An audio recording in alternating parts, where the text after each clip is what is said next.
일곱째 천사의 나팔과 셋째화. 요한계시록 10장부터 22장까지. 요한계시록 10장 하나님의 비밀. 요한계시록 9장까지 여섯째 나팔이 끝났고 10장부터는 일곱째 나팔이 울릴 때 일어날 사건들이 무엇인지를 설명하고 있습니다. 한 힘센 천사가 내려와 어떤 말을 외쳤고 일곱 우레가 그 말을 다시 반복하였습니다. 요한은 일곱 우레가 전한 말의 뜻을 알아들었고 그것을 기록하려고 했지만 하늘에서 소리가 나서 그것을 기록하지 말고 비밀로 하라고 하였습니다. 그리고 일곱째 천사가 소리 내는 날 그 나팔을 불게 될 때에 하나님의 비밀이 그중 선지자들에게 전하신 복음과 같이 이루리라고 하였습니다. 일곱째 천사가 나팔을 불 때에 예언된 일이 지체하지 않고 일어날 것인데 그 일은 비밀이라는 것입니다. 일곱째 천사의 나팔의 때 예언된 일들이 지체하지 않고 일어날 것이지만 사람들은 알지 못할 것이라는 뜻입니다. 그리고 단지 아무 일도 일어나지 않은 것처럼 보인다고 예언이 성취되지 않았다고 생각하지 말라는 것입니다. 8절부터는 요한에게 기록하지 말라고 한 이 비밀이 무엇과 관련된 것인지를 설명합니다. 천사가 한 작은 책을 요한에게 먹으라고 하였는데 이 책은 요한의 입에는 꿀같이 달았으나 먹은 후에는 쓰게 되었다고 하였습니다. 그리고 다시 예언하라고 요한에게 말하였습니다. 그러므로 이 책은 예언에 관한 책이고 이 예언이 처음에는 성도들에게 기쁨과 희망을 줄 것이지만 결과적으로 이 예언에 대한 그들의 잘못된 이해가 그들을 큰 고뇌에 빠지게 할 것을 가리키는 것입니다. 이 비밀에 관한 이야기는 11장으로 이어집니다. 요한계시록 11장 지성소 시대의 임박을 알림. 한 천사가 요한에게 갈대를 주면서 이것으로 성전과 제단과 그 안에서 경배하는 자들을 청량하라고 하였습니다. 청량하라고 하였으므로 성전의 크기를 재라는 것처럼 보이지만 경배하는 자들인 하나님의 백성도 청량하라고 하였기 때문에 물리적 크기를 측량하는 것이 아니라 이들과 연관된 예언적 시간과 의미를 연구하라는 것임을 알 수 있습니다. 성전과 제단과 마당이 언급되었기 때문에 구약시대에 있었던 지성성소와 비교하여 설명하고 있다는 것을 알 수 있습니다. 성전은 성소와 지성소 두 부분으로 분리되어 있고 제단은 성전 방마당에 있어 양을 잡아서 제사를 드렸던 곳입니다. 그런데 2절에 보면 마당과 제단을 분리해서 마당은 1260년 동안 이방인들이 짓밟을 것이라고 하였습니다. 이렇게 분리해서 언급한 것을 보면 제단이 상징하는 것과 마당이 상징하는 것이 다르다는 것을 알 수 있습니다. 하지만 마당이 1260년 동안 일어날 일이 상징하고 있기 때문에 제단도 특정 예언적 기간을 상징하고 있다는 것을 짐작할 수 있습니다. 또한 제단이 마당에 있었기 때문에 이 두 기간이 서로 연관되어 있다는 것도 알 수 있습니다. 다니엘서와 요한계시록에 나온 예언적 기간 중 1260년과 그리스도의 희생을 상징하는 제단과 관련된 기간은 2300주야 예언입니다. 그러므로 제단을 다시 청량하라는 것은 2300주야에 관하여 다시 연구하라는 것임을 알 수 있습니다. 그런데 여기까지만 보면 2300주야의 예언에 관하여 어떤 점을 성도들이 알지 못했는지를 알 수 없습니다. 그런데 2절과 3절에 보면 성전 방마당은 증량하지 말라고 하였고 이방인들에게 짓밟힐 성전 방마당의 시간은 42달로 정해져 있다고 하였습니다. 42달 즉 1260년 동안 환난이 있을 것이라는 예측은 틀린 것이 아니기 때문에 성전 마당은 다시 증량할 필요가 없다는 것입니다. 즉 42달에 관한 성도들의 이해는 틀린 것이 아니었다는 것입니다. 1260년의 시작 지점은 2300주야 끝에서부터 거꾸로 계산하여 찾을 수 있도록 하였기 때문에 1260년 계산이 맞았다면 2300주야의 예언의 계산도 틀리지 않았다는 것이 됩니다. 그러므로 2300주야에 관하여 성도들이 틀리게 이해한 것은 이 끝에 일어날 일이 무엇인가 하는 것이었음을 알 수 있습니다. 10장에서 요한에게 기록하지 말라고 했던 비밀은 바로 2300주야의 끝인 일곱째 나팔의 시간이 시작될 때 일어날 일이었던 것입니다. 19절부터 이 비밀이 풀리기 시작합니다. 19절에 보면 일곱째 나팔이 불렸을 때에 하나님의 성전이 열렸는데 그 안에서 하나님의 언약궤가 보였다고 하였습니다. 이 언약궤는 십계명이 보관된 곳인데 구약시대 성소에서는 지성소 안에 있었습니다.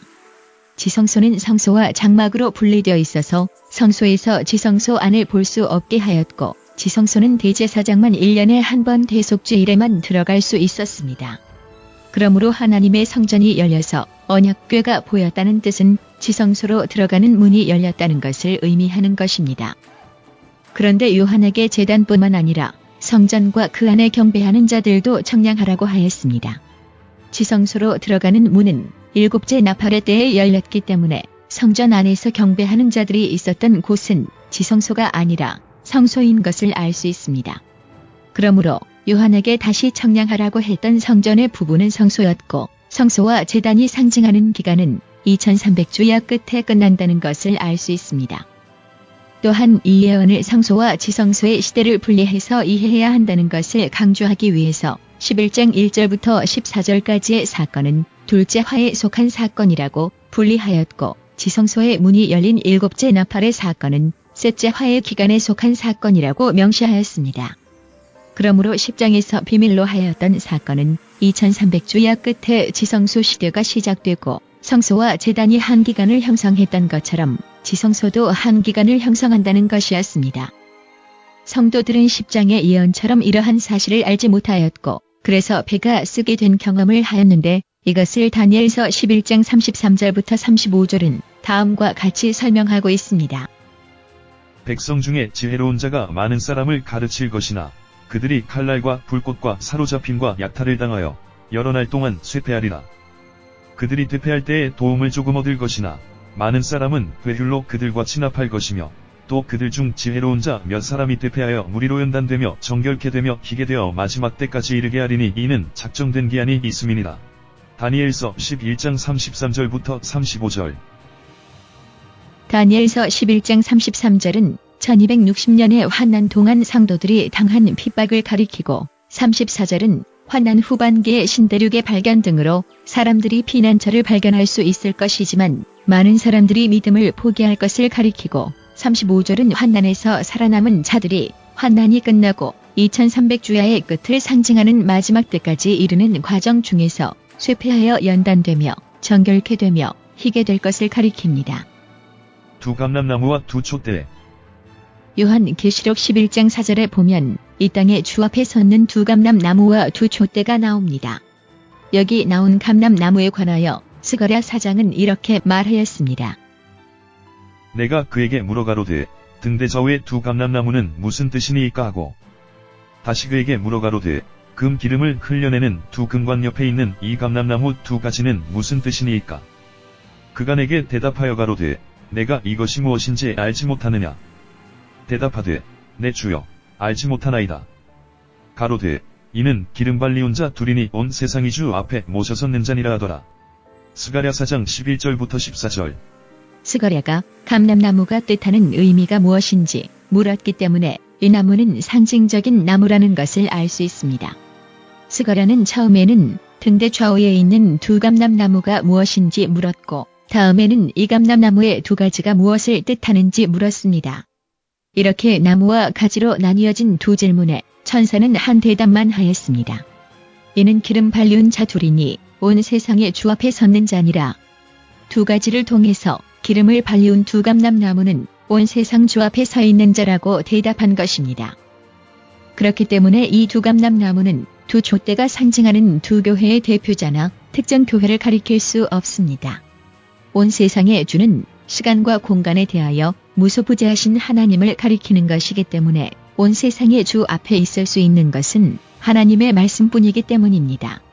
즉 성경의 구약과 신약을 가리키는 것입니다.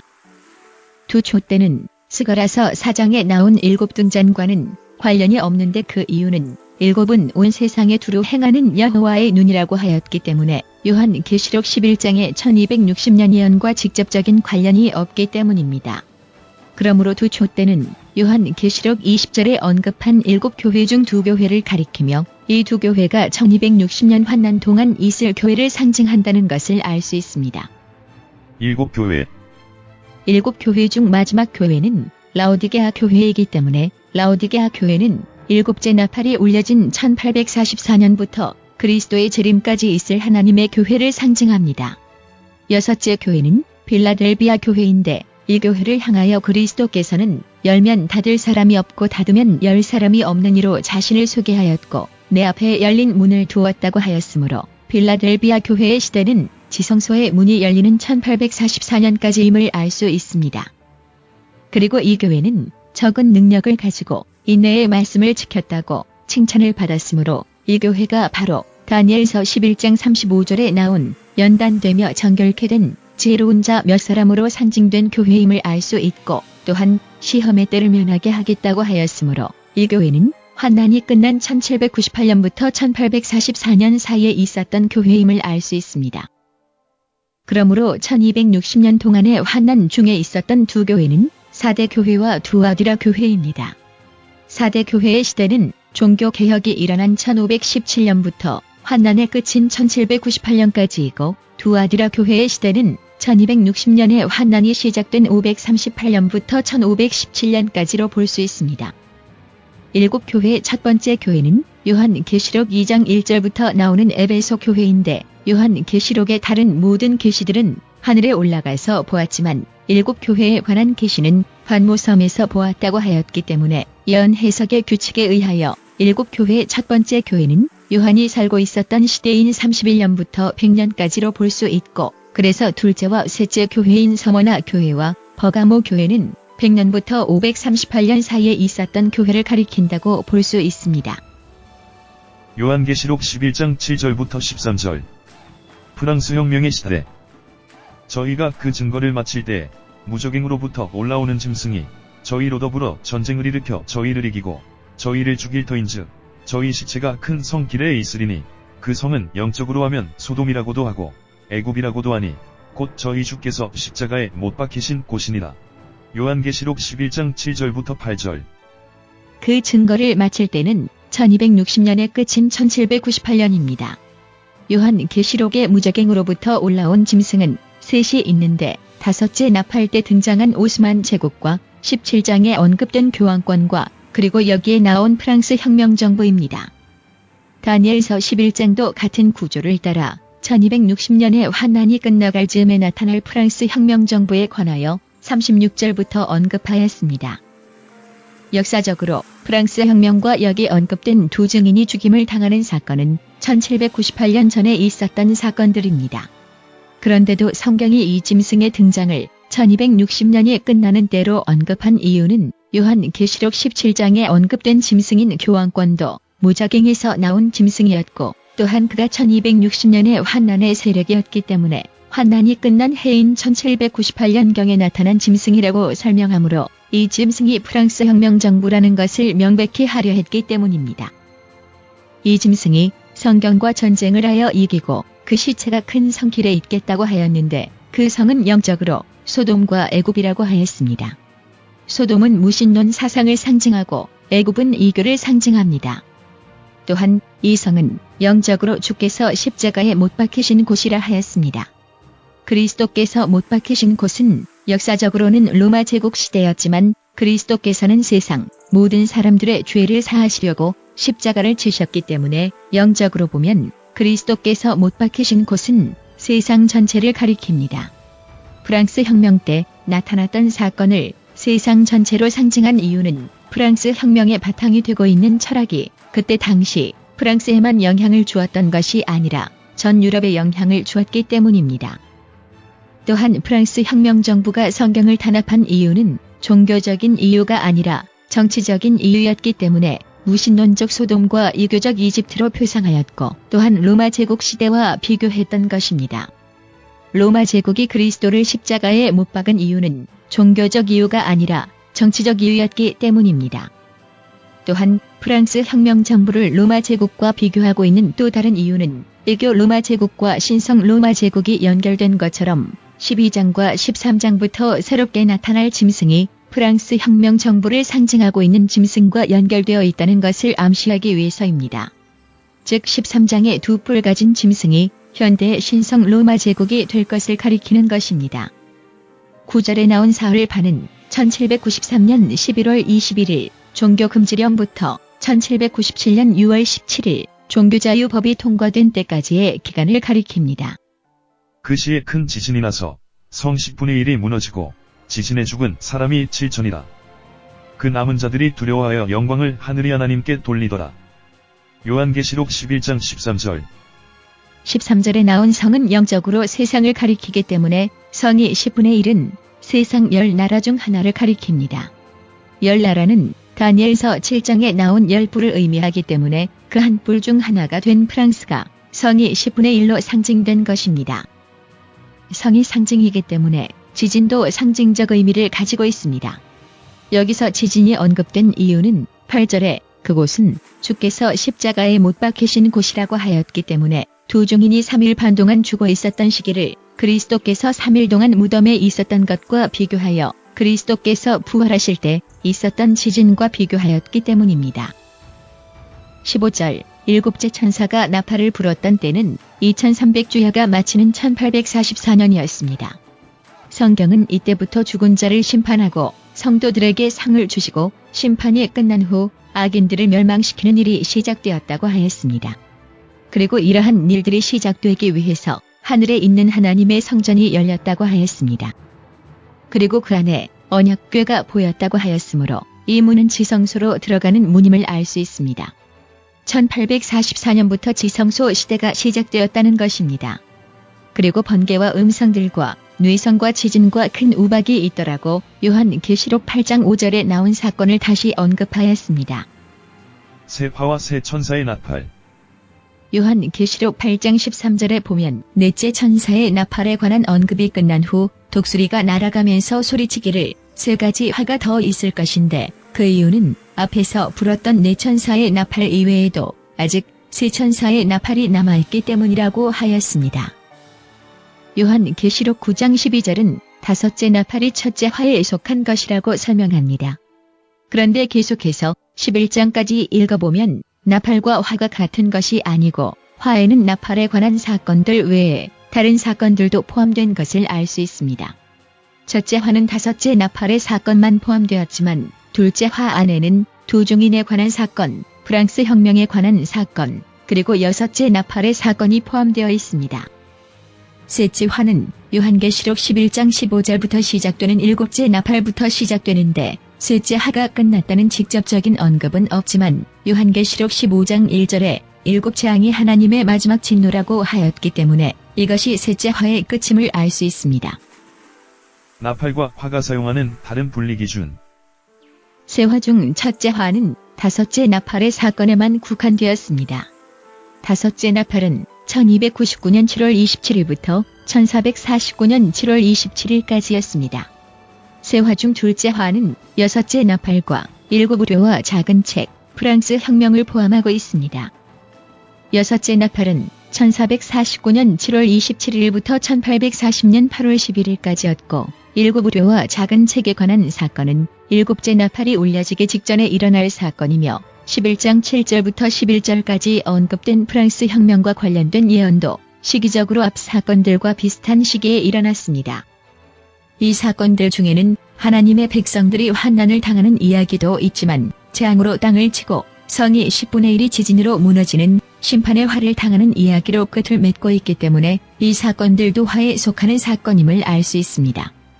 그런데 중요한 사실은 다섯째 나팔과 여섯째 나팔이 모두 오스만 제국에 관한 것인데도 불구하고 이 두 나팔을 다른 화로 나누어서 다섯째 나팔을 첫째 화로, 여섯째 나팔을 둘째 화로 나누었다는 것입니다. 이러한 사실은 나팔이 사건을 나누는 방법과 화가 나누는 방법이 다르다는 것을 말해줍니다. 나팔은 사건의 성격 또는 내용으로 사건을 나누고 화는 사건이 일어난 시대에 따라서 사건을 나누고 있다는 것입니다. 그래서 여섯째 나팔의 사건과 함께 이 시기에 일어난 다른 사건들을 둘째 화에 포함시킨 것입니다. 일곱째 나팔이 울린 시점. 요한계시록 11장 15절부터 19절은 일곱째 나팔의 기간 동안 일어날 일들을 설명하고 있습니다. 이 기간 동안 죽은 자들을 심판하는 일과 하나님의 성도들인 의인에게 상을 주는 일, 그리고 땅을 망하게 하는 자들인 악인들을 멸망시키는 일이 있을 것이라고 하였습니다. 요한계시록 11장 14절에 둘째 화가 끝났음을 선포하고 15절부터 일곱째 나팔의 시간이 시작되었음을 알립니다. 그러므로 15절부터 셋째 화의 기간이 시작되었음을 알 수 있습니다.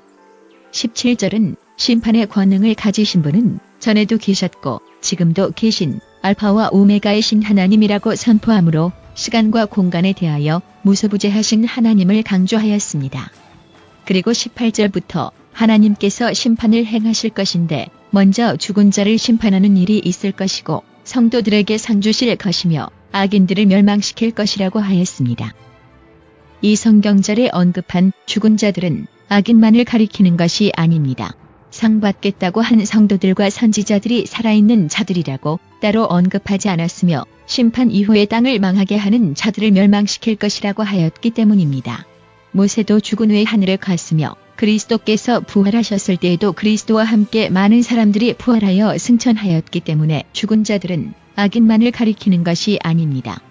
과거에 살았던 사람들과 현재에 있는 모든 사람들을 심판하여 의인은 상을 받고 악인은 멸망당하게 될 것이라는 말씀입니다. 우리는 시간에 대하여 잘 알지 못하기 때문에 과거에 살았던 의인들은 더 먼저 하늘에 가게 되고 후에 살던 사람들은 늦게 하늘에 갈 것이라고 오해를 합니다. 이렇게 오해하는 이유는 하나님도 우리처럼 1차원적 시간의 한계 아래 있다고 생각하기 때문입니다. 전에 살았던 사람들은 우리보다 먼저 살았기 때문에 하나님에게도 이 사람들은 먼저 존재하고 그래서 이 사람들을 먼저 구원해야 한다는 시간의 순서적 한계가 있다고 오해를 하는 것입니다.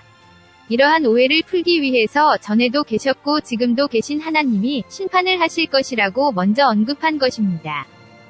일곱째 나팔의 기간 동안 일어날 일들을 설명한 후 일곱째 나팔의 기간과 셋째 화의 심판이 시작되었음을 알립니다. 이에 하늘에 있는 하나님의 성전이 열리니 성전 안에 하나님의 언약궤가 보이며 또 번개와 음성들과 뇌성과 시신과 큰 우박이 있더라. 요한계시록 11장 19절. 하나님의 언약궤가 있는 성전은 지성소이므로 2300주야가 끝난 1844년부터 심판의 시대인 지성소 시대가 시작된 것입니다. 요한계시록 12장은 지성소 시대가 시작되는 시점이 세상 역사적으로 언제이고 어떤 선악의 대립관계 속에서 시작되었는지를 설명하고 이 시기에 하나님의 백성들이 어디에 있는지 또한 어떤 특징을 가지고 있는지를 설명합니다. 그리고 13장부터 일곱째 나팔과 셋째 화에 포함된 사건들을 설명하기 시작합니다. 용이 여자에게 분노하여 돌아가서 그 여자의 남은 자손 곧 하나님의 계명을 지키며 예수의 증거를 가진 자들로 더불어 싸우려고 바다 모래 위에 섰더라. 요한계시록 12장 17절. 일곱째 시간. 성경 예언의 현대 적용 편에서 자세히 설명한 대로 성경 예언들 중 일곱째 시간에 속한 예언적 사건들은 과거에도 일어났지만 미래에 다시 반복되어 일어나도록 설계되었습니다. 일곱인의 역사가 과거와 미래로 접힐 수 있었던 이유는 일곱인이 일곱째 교회의 시간에 속해 있었기 때문이었습니다. 또한 일곱 나팔의 예언이 과거와 미래로 접힐 수 있었던 이유도 일곱 나팔이 일곱째인이 시간에 나타났기 때문입니다. 일곱째 시간에는 다차원적 시간에 속한 일들이 일어난다는 것입니다. 이렇게 일곱째 시간이 알파와 오메가이신 하나님의 본질을 나타내고 있기 때문에 창조 때도 일곱째 날을 하나님의 날이라고 한 것입니다. 이 문제에 대한 자세한 내용은 예언의 현대 적용 비디오와 일곱 인과 일곱 나팔 비디오를 참고하십시오. 일곱째 나팔에 속한 예언과 셋째 화에 속한 예언. 요한계시록 12장은 사탄이 하늘에서 죄를 집권하여 쫓긴 때부터 일곱째 나팔이 울린 시점까지의 역사를 간략하게 다시 설명하는데 1260년과 연결되어 1844년까지 이르는 기간 동안 일어난 또 다른 역사적 사건을 소개합니다. 13절부터 보면 사탄은 1260년 동안 하나님의 교회를 없애려고 했지만 하나님의 교회는 독수리의 두 날개를 받아 광야로 도망갑니다. 사탄은 자신이 이 여자를 없앨 수 없음을 깨닫고 분노하여 돌아갔다가 이번에는 그 여자의 남은 자손과 싸우려고 다시 나타납니다. 이 장면에는 전에 나오지 않았던 두 가지가 나오는데 땅이 여자를 도와주는 사건과 마지막 시대에 있을 하나님의 마지막 교회를 상징하는 여자의 남은 자손의 등장입니다. 광야는 일곱째 나팔의 역사가 시작되는 장소를 말해주고 여자의 남은 자손의 특징인 하나님의 계명을 지키며 예수의 증거를 가진 자는 일곱째 나팔의 시대부터 시작될 하나님의 마지막 교회의 특징이 무엇인지를 가르쳐줍니다. 그러므로 땅과 하나님의 마지막 교회가 준비된 상태에서 일곱째 나팔이 시작되었다는 것을 알 수 있습니다. 요한계시록 12장은 사탄을 머리가 7이고 뿔이 10인 붉은 용으로 상징하였는데 13장에는 이 붉은 용이 짐승의 모습으로 등장하고 17장에서는 이 두 모습이 합쳐져서 붉은 빛짐승으로 나타납니다. 13장의 짐승도 42달 동안인 1260년 동안 하나님께 대항할 것을 예언하고 있기 때문에 예언이 과거로 돌아갔다가 일곱째 나팔의 시작 지점으로 다시 돌아온 것을 알 수 있습니다. 그런데 6절까지 1260년의 환난이 끝났을 때는 환난의 세력이 꺾인 상태인데 7절에 보면 이 짐승이 다시 권력을 얻은 것처럼 언급되었고 또한 이 땅에 사는 자들은 다 짐승에게 경배하리라고 세상 전체가 이 짐승을 따를 것이라고 예언하였습니다. 그러므로 이 예언은 12장 마지막에 나온 사건인 하나님 교회가 땅의 도움을 받아 용과의 싸움에서 승리한 사건과는 다른 예언이고 또한 1260년 동안의 환난에 대한 설명이 아니라 다른 환난을 가리킨다는 것을 알 수 있습니다. 이 환난에 관하여 다니엘 12장 1절은 다음과 같이 설명하고 있습니다. 그때 내 민족을 호위하는 대군 미가엘이 일어날 것이요 또 환난이 있으리니 이는 개국 이래로 그때까지 없던 환난일 것이며 그때 내 백성 중 무릇 책에 기록된 모든 자가 구원을 얻을 것이라. 여기도 요한계시록 13장 8절처럼 생명책이 나오고 이 책에 기록된 모든 자가 구원을 얻을 것이라고 하였으므로 이 환난이 바로 다니엘서 12장 1절에 언급된 환난을 가리킨다는 것을 알 수 있습니다. 그리고 성도들의 인내와 믿음이 여기 있느니라고 하였으므로 이 성도가 바로 요한계시록 12장 17절에 나온 여자의 남은 자손이고 성도의 인내와 믿음은 하나님의 계명을 지키고 예수의 증거를 지키는 것임을 알 수 있습니다. 그러므로 13장 7절부터 언급된 사건들은 일곱째 나팔이 울린 이후에 일어날 사건들임을 알 수 있습니다. 11절에는 새로운 짐승이 땅에서 올라오니 새끼 양같이 두 뿔이 있고 용처럼 말하더라고 하였습니다. 12장에서 땅은 하나님의 백성의 피난처로 등장한 나라인데 땅에서 짐승이 올라왔다고 하였으므로 땅의 후에 두 뿔 가진 짐승으로 변할 것을 알 수 있습니다. 그러므로 두 뿔 가진 짐승이 나타나는 때도 일곱째 나팔이 불려진 이후인 것을 알 수 있습니다. 우리는 일곱째 시간에 속한 예언들, 즉 일곱째 교회의 시간에 속한 일곱인과 일곱째 인에 속한 일곱 나팔의 예언들은 1844년을 기준으로 과거와 미래에 중복 적용되고 있다는 것을 알 수 있었습니다. 13장에 나온 예언도 중복 적용되고 있는 다른 예언들처럼 과거로 돌아갔다가 기준점인 1844년으로 다시 돌아오는 형식을 취하고 있는데 한 가지 다른 점은 이 예언은 1844년 이후에 일어날 사건들과 연결되어 있다는 것입니다. 일곱인이나 일곱 나팔 예언과는 달리 1844년 이후에 일어날 일들을 포함하고 있다는 것입니다. 그렇기 때문에 13장의 예언은 두 가지 다른 구조를 가진 예언이 연결되어 있다는 것을 알 수 있습니다. 13장 1절부터 6절까지의 예언은 일곱째 나팔의 시간대에 속한 예언으로 1844년을 기준으로 과거와 미래에 중복 적용되고 7절부터 나오는 예언은 셋째 화의 시간에 속한 것으로 1844년 이후에만 적용된다는 것입니다. 그래서 13장 1절부터 6절까지 예언이 1844년 이후에 반복될 때는 13장 7절과 11절부터 예언된 사건들과 겹쳐서 나타날 것을 알 수 있습니다. 그러므로 새 나팔의 시간을 세 화로 다시 나누어서 설명한 이유는 우리에게 어떤 예언이 반복되고 어떤 예언이 반복되지 않는지를 가르쳐주기 위함인 것입니다. 요한계시록 12장 1절에 보면 해를 입은 한 여자가 나오는데 6절에서 그 여자는 1260년 동안 광야에 도망가 있었다고 하였습니다. 그러므로 해를 입은 여자는 하나님의 교회를 뜻하는 것임을 알 수 있습니다. 그런데 5절에 보면 이 하나님의 교회가 그리스도를 낳았다고 하였습니다. 그리스도께서 이 땅에 오셨을 때 있었던 교회는 사도교회, 즉 일곱 교회 중 첫 번째 교회인 에베소 교회를 가리킵니다. 그래서 사도교회에 있었던 12별은 그리스도의 12제자를 가리킨다는 것을 알 수 있습니다. 해와 달은 창조 때 징조와 사시와 일자와 연한, 즉 시간을 알리기 위한 것이었기 때문에 해와 달이 언급된 이유는 이 교회가 알파와 오메가의 신 하나님의 교회임을 알리기 위한 것입니다. 3절과 4절에는 그리스도와 그의 교회에 대적하는 붉은 용이 등장하는데 이 용이 그리스도께서 이 땅에 태어나실 때 아기 예수를 죽이려고 한 것과 하나님의 교회를 1260년간 핍박한 일을 언급합니다. 이 용은 7멸류관이 있는 7머리가 있고 10뿔이 있다고 하였는데 7머리와 10뿔의 정체에 관해서는 요한계시록 17장에 설명되었습니다. 그리고 바로 이 용이 하늘에서 반란을 일으키고 하늘 천사의 3분의 1을 타락시킨 사탄임을 언급하고 그때 하늘에서 어떠한 일이 있었는지를 7절부터 12절까지 설명합니다.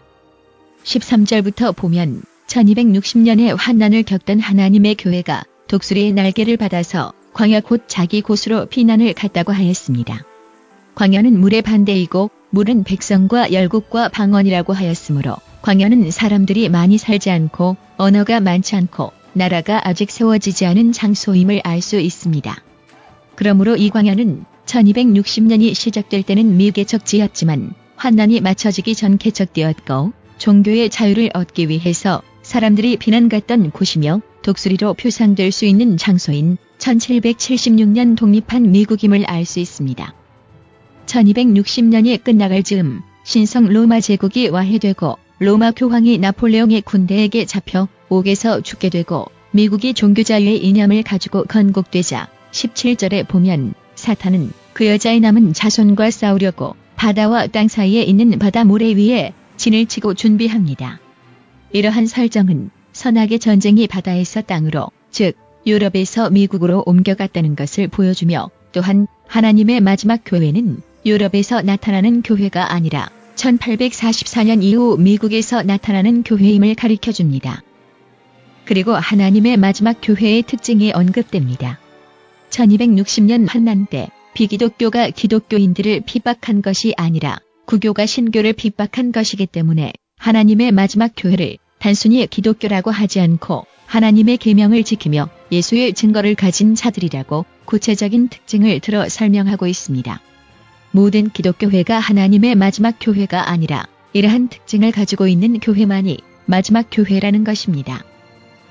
요한계시록 13장 요한계시록 13장은 12장에서 언급된 짐승을 조금 더 자세하게 설명합니다.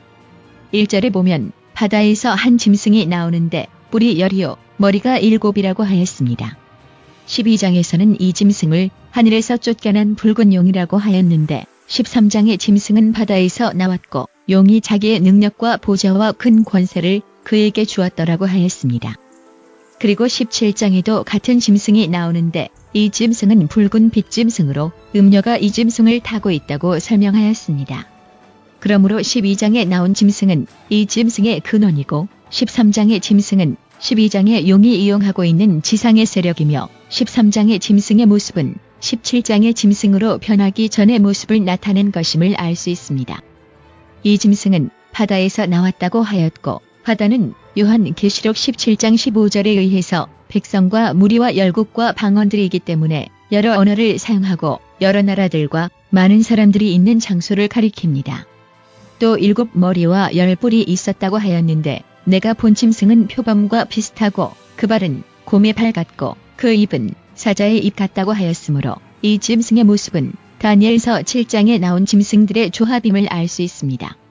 그러므로 7머리도 다니엘서 7장에 나온 짐승들의 머리수를 가리키며 10뿔은 다니엘서 7장 19절부터 나오는 넷째 짐승의 머리에 난 10뿔을 가리킨다는 것도 알 수 있습니다. 머리가 7이고 뿔이 10이 있지만 짐승은 하나인 이유는 다니엘서 7장에 나온 네 짐승을 하나로 압축시켰기 때문입니다. 짐승은 시대적으로 역사를 나누고 머리는 그 나뉘어진 시대에 있었던 왕권을 나타내는 것입니다. 그리고 그 짐승은 표범과 비슷하다고 하였고 발은 곰의 발, 입은 사자와 같았다라고 하였으므로 이 짐승의 현재 시간은 사자가 상징하는 바빌론 시대와 곰이 상징하고 있는 페르시아 시대를 지나서 표범이 상징하고 있는 시대인 그리스 시대에 있음을 알 수 있습니다. 10뿔은 다니엘서 7장에서 로마 제국을 상징하는 넷째 짐승의 머리에 있었다고 하였기 때문에 여기서도 7번째 머리에 10뿔이 있음을 알 수 있습니다. 하지만 다니엘 2장 40에서 41절을 보면 넷째 나라는 강하기가 철 같으리니 철은 모든 물건을 부서뜨리고 이기는 것이라. 철이 모든 것을 부수는 것 같이 그 나라가 문 나라를 부서뜨리고 빠을 것이며 왕께서 그 발과 발가락이 얼마는 토기장에 진흙이요 얼마는 절인 것을 보셨은즉 그 나라가 나누일 것이라고 하였으므로 이 열불은 로마 제국의 왕들을 가리키는 것이 아니라 로마 제국이 망하고 난 후에 일어날 왕들임을 알 수 있습니다. 그러므로 열불은 서로마가 망하고 유럽에 생겨날 나라들인데 이 열 왕들은 독립적인 나라를 상징하는 머리가 아니라 일곱째 머리에 난 뿔로서 상징되었기 때문에 시간적으로는 로마 제국 시대 이후에 나타날 나라들이지만 정신적으로는 로마 제국과 연결되어 있다는 것을 알 수 있습니다. 소로마가 망한 476년 이후 서로마의 영토를 기준으로 보면 이 열 나라는 동고트, 서고트, 반달, 프랑크, 영국, 부르군트, 알라만, 수에비, 바스케, 동로마 제국이 됩니다. 그런데 다니엘서 7장 20절을 보면 열불이 나온 이후에 또 다른 불이 나와서 열불 중 세 불을 망하게 하였다고 하였습니다. 다니엘 11장 예언 비디오에서 세 불이 상징하는 나라는 누구이며 어떻게 망하였는지를 자세히 설명하였습니다. 이 세 불은 반달, 동고트, 그리고 서로마를 패망시킨 오더케르를 가리키며 이 세 왕들의 공통점은 이들이 그때 당시 로마 가톨릭과 대립관계에 있었던 아리우스파였다는 것입니다. 이 세 불이 뽑힘으로 중세 유럽은 로마 교황권 아래 신성 로마 제국으로 연합되기 때문에 이 열불을 로마 제국과 연결된 왕들로 나타낸 것입니다. 죽게 되었다가 나은 머리. 그의 머리 하나가 상하여 죽게 된 것 같더니 그 죽게 되었던 상처가 나음에 온 땅이 이상히 여겨 짐승을 따르고 용이 짐승에게 권세를 주므로 용에게 경배하며 짐승에게 경배하여 가로되 누가 이 짐승과 같으뇨 누가 능히 이로 더불어 싸우리요 하더라. 또 짐승이 큰 말과 참남된 말하는 입을 받고 또 42달 일할 권세를 받으니라. 짐승이 입을 벌려 하나님을 향하여 회방하되 그의 이름과 그의 장막 곧 하늘에 거하는 자들을 회방하더라. 요한계시록 13장 3절부터 6절. 이 짐승의 7머리는 각 시대의 왕들을 나타내는 것이기 때문에 그 시대가 끝나면 그 왕도 없어지게 됩니다. 바빌론을 상징하는 첫 번째 머리는 두 번째 머리인 페르시아에게 망하였고 페르시아는 그리스에게 망하였습니다. 그런데 왜 그의 머리 하나가 상하여 죽게 된 것 같다고 하였을까요? 그 이유는 이 7머리 중 죽었다가 다시 살아난 머리가 있기 때문입니다. 그 나라가 바로 서로마입니다. 서로마 제국이 476년 오더케르에게 망했지만 후에 서로마 제국을 망하게 한 그 게르만 민족에 의하여 신성 로마 제국으로 다시 부활하였기 때문입니다. 클로비스 이후 유럽의 역사. 클로비스 이후 그의 궁제였던 카롤루스 마르텔의 아들인 피피는 교환과 결탁하여 왕권을 무너뜨리고 프랑크의 왕이 됩니다. 피피는 그 대가로 이태리 북부의 한 지역을 교황에게 주었는데 이것을 교황령이라고 부릅니다. 그리고 피핀의 아들이 바로 신성 로마 제국의 황제가 된 카롤루스 대제입니다. 그는 768년부터 프랑크 제국의 왕이 되었고 유럽을 하나의 종교가 다스리는 서로마 제국의 부활을 만들기 위해서 774년 롬바르디아를 정복하고 그 나라의 국왕을 겸하게 되며 일요일 숭배를 법적으로 정하고 반포합니다. 이때로부터 프랑크 제국의 왕들은 롬바르디아의 왕관도 받게 됩니다. 785년 섹슨 족의 왕이 침례를 받고 프랑크와 평화조약을 체결하자 그때부터 유럽은 하나의 종교를 믿는 큰 제국을 이루게 됩니다. 800년 12월 25일에 카롤루스 대제는 교황과 협약을 맺고 신성 로마 제국의 황제의 칭호를 받아 로마 사람이 아닌 첫 황제가 됩니다. 카롤루스 황제가 죽고 프랑크 왕국이 서, 중, 동프랑크로 나뉘게 되고 동프랑크는 독일, 서프랑크는 프랑스가 됩니다. 이때 이탈리아의 왕이 교황의 통치구역을 침공하자 교황은 동프랑크의 오토 1세의 힘을 빌려 이탈리아의 왕을 격퇴시키고 오토 1세를 신성 로마 제국의 황제로 칭합니다. 나폴레옹의 황제 대관식이 있었던 1804년 12월 2일 나폴레옹은 금으로 된 월계관과 샤를마뉴의 왕관, 두 개의 왕관을 받습니다. 그리고 그 다음 해 5월 이태리의 왕으로 등극하면서 밀라노에서 롬바르디아 왕국을 상징하는 롬바르디아의 철 왕관을 받습니다. 월계관은 로마 제국의 왕을 상징하고 샤를마뉴의 왕관은 프랑크 제국의 왕, 그리고 철 왕관은 롬바르디아의 왕을 상징하는 것입니다.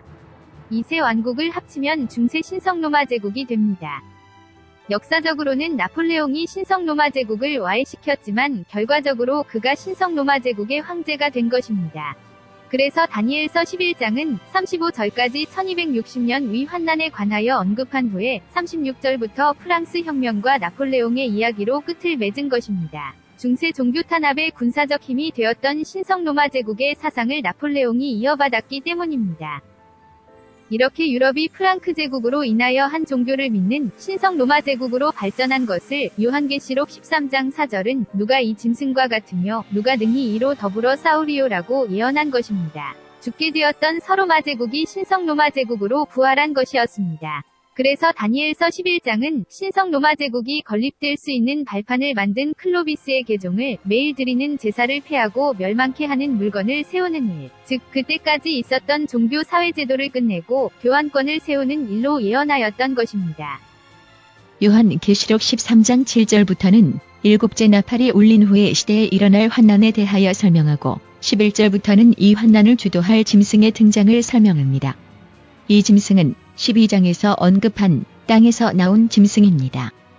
이 짐승이 죽게 되었던 상처가 나은 짐승을 위해서 일할 것인데 큰 이적을 행하되 심지어 사람들 앞에서 불이 하늘로부터 땅에 내려오게 하고 칼에 상하였다가 살아난 짐승을 위하여 우상을 만들고 그 우상에게 경배하지 아니하는 자는 몇이든지 다 죽이게 할 것이라고 하였습니다.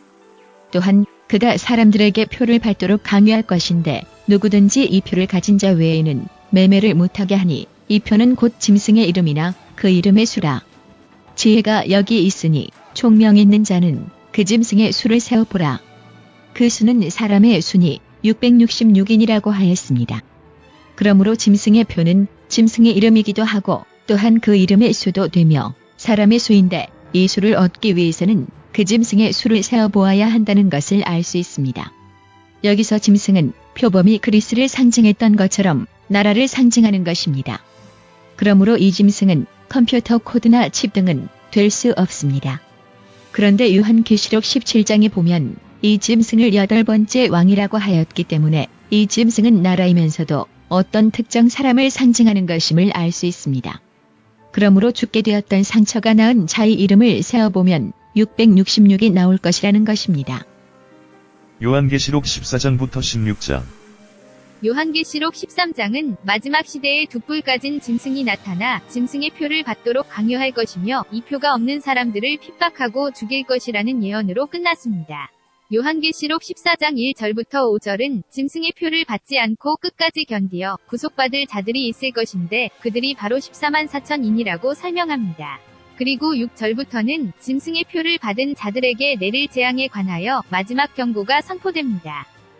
이 경고는 세 천사가 선포하는데 첫 번째 천사는 심판하실 시간이 이르렀음이니 하늘과 땅과 바다와 물들의 근원을 만드신 이를 경배하라고 하였고, 둘째 천사는 바벨론에게 주어진 수명이 다하였고 이제 심판받을 일만 남아있으므로 큰 성 바벨론이 무너졌다고 선포합니다. 셋째 천사는 그러므로 짐승의 표를 받지 말라고 선포합니다. 그리고 짐승의 표를 받지 않은 성도들의 특징을 성도들의 인내가 여기 있나니 저희는 하나님의 계명과 예수 믿음을 지키는 자니라고 설명합니다. 짐승의 표는 하나님의 계명과 예수의 믿음을 지키는 것과 하늘과 땅과 물들의 근원을 만드신 이를 경배하는 것에 반대되는 것임을 알 수 있기 때문에 그리스도와 십계명과 창조와 관련되어 있다는 것을 알 수 있습니다. 그러므로 창세기에 나온 창조의 역사와 하나님의 계명과 예수의 믿음이 공통적으로 가지고 있는 것을 찾아보면 짐승의 표가 어떻게 이 세 가지 사항을 지키지 못하게 할지 알 수 있을 것입니다. 16절부터 20절까지는 수확하는 장면이 나오는데 성도들을 상징하는 곡식은 예수께서 친히 거두시고 악인을 상징하는 포도송이는 천사가 나와서 수확을 하여 성 밖에서 심판을 받게 됩니다. 요한계시록 14장과 15장에 보면 구원받은 사람들이 하늘에 있는 장면이 먼저 언급되고 그 다음 세 천사의 기별과 7재앙에 관하여 언급되었기 때문에 위인의 구원이 세 천사의 기별과 7재앙보다 먼저 있는 것처럼 보입니다. 하지만 요한계시록 7장에 보면 그렇지 않다는 것을 알 수 있습니다. 7장 3절에 우리가 우리 하나님의 종들의 이마에 인치기까지 땅이나 바다나 나무나 해하지 말라고 하였으므로 14만 4천인은 환난이 오기 직전에 인침을 얻을 것을 알 수 있습니다. 인침에 관한 언급이 끝나고 9절에 보면 큰 무리의 흰 옷 입은 자들이 하늘에 있는 모습이 언급되는데 13절에 보면 이들은 큰 환난에서 나온 자들이라고 하였고 16절에 보면 저희가 다시 줄이지도 아니하며 목마르지도 아니하고 해나 아무 뜨거운 기운에 상하지 아니할지니라고 하였기 때문에 이 환난에는 7재앙의 사건들도 포함되어 있다는 것을 알 수 있습니다. 그러므로 이들은 짐승으로 인한 핍박과 7재앙의 사건들을 이 땅에서 경험하고 목격한 자들임을 알 수 있습니다.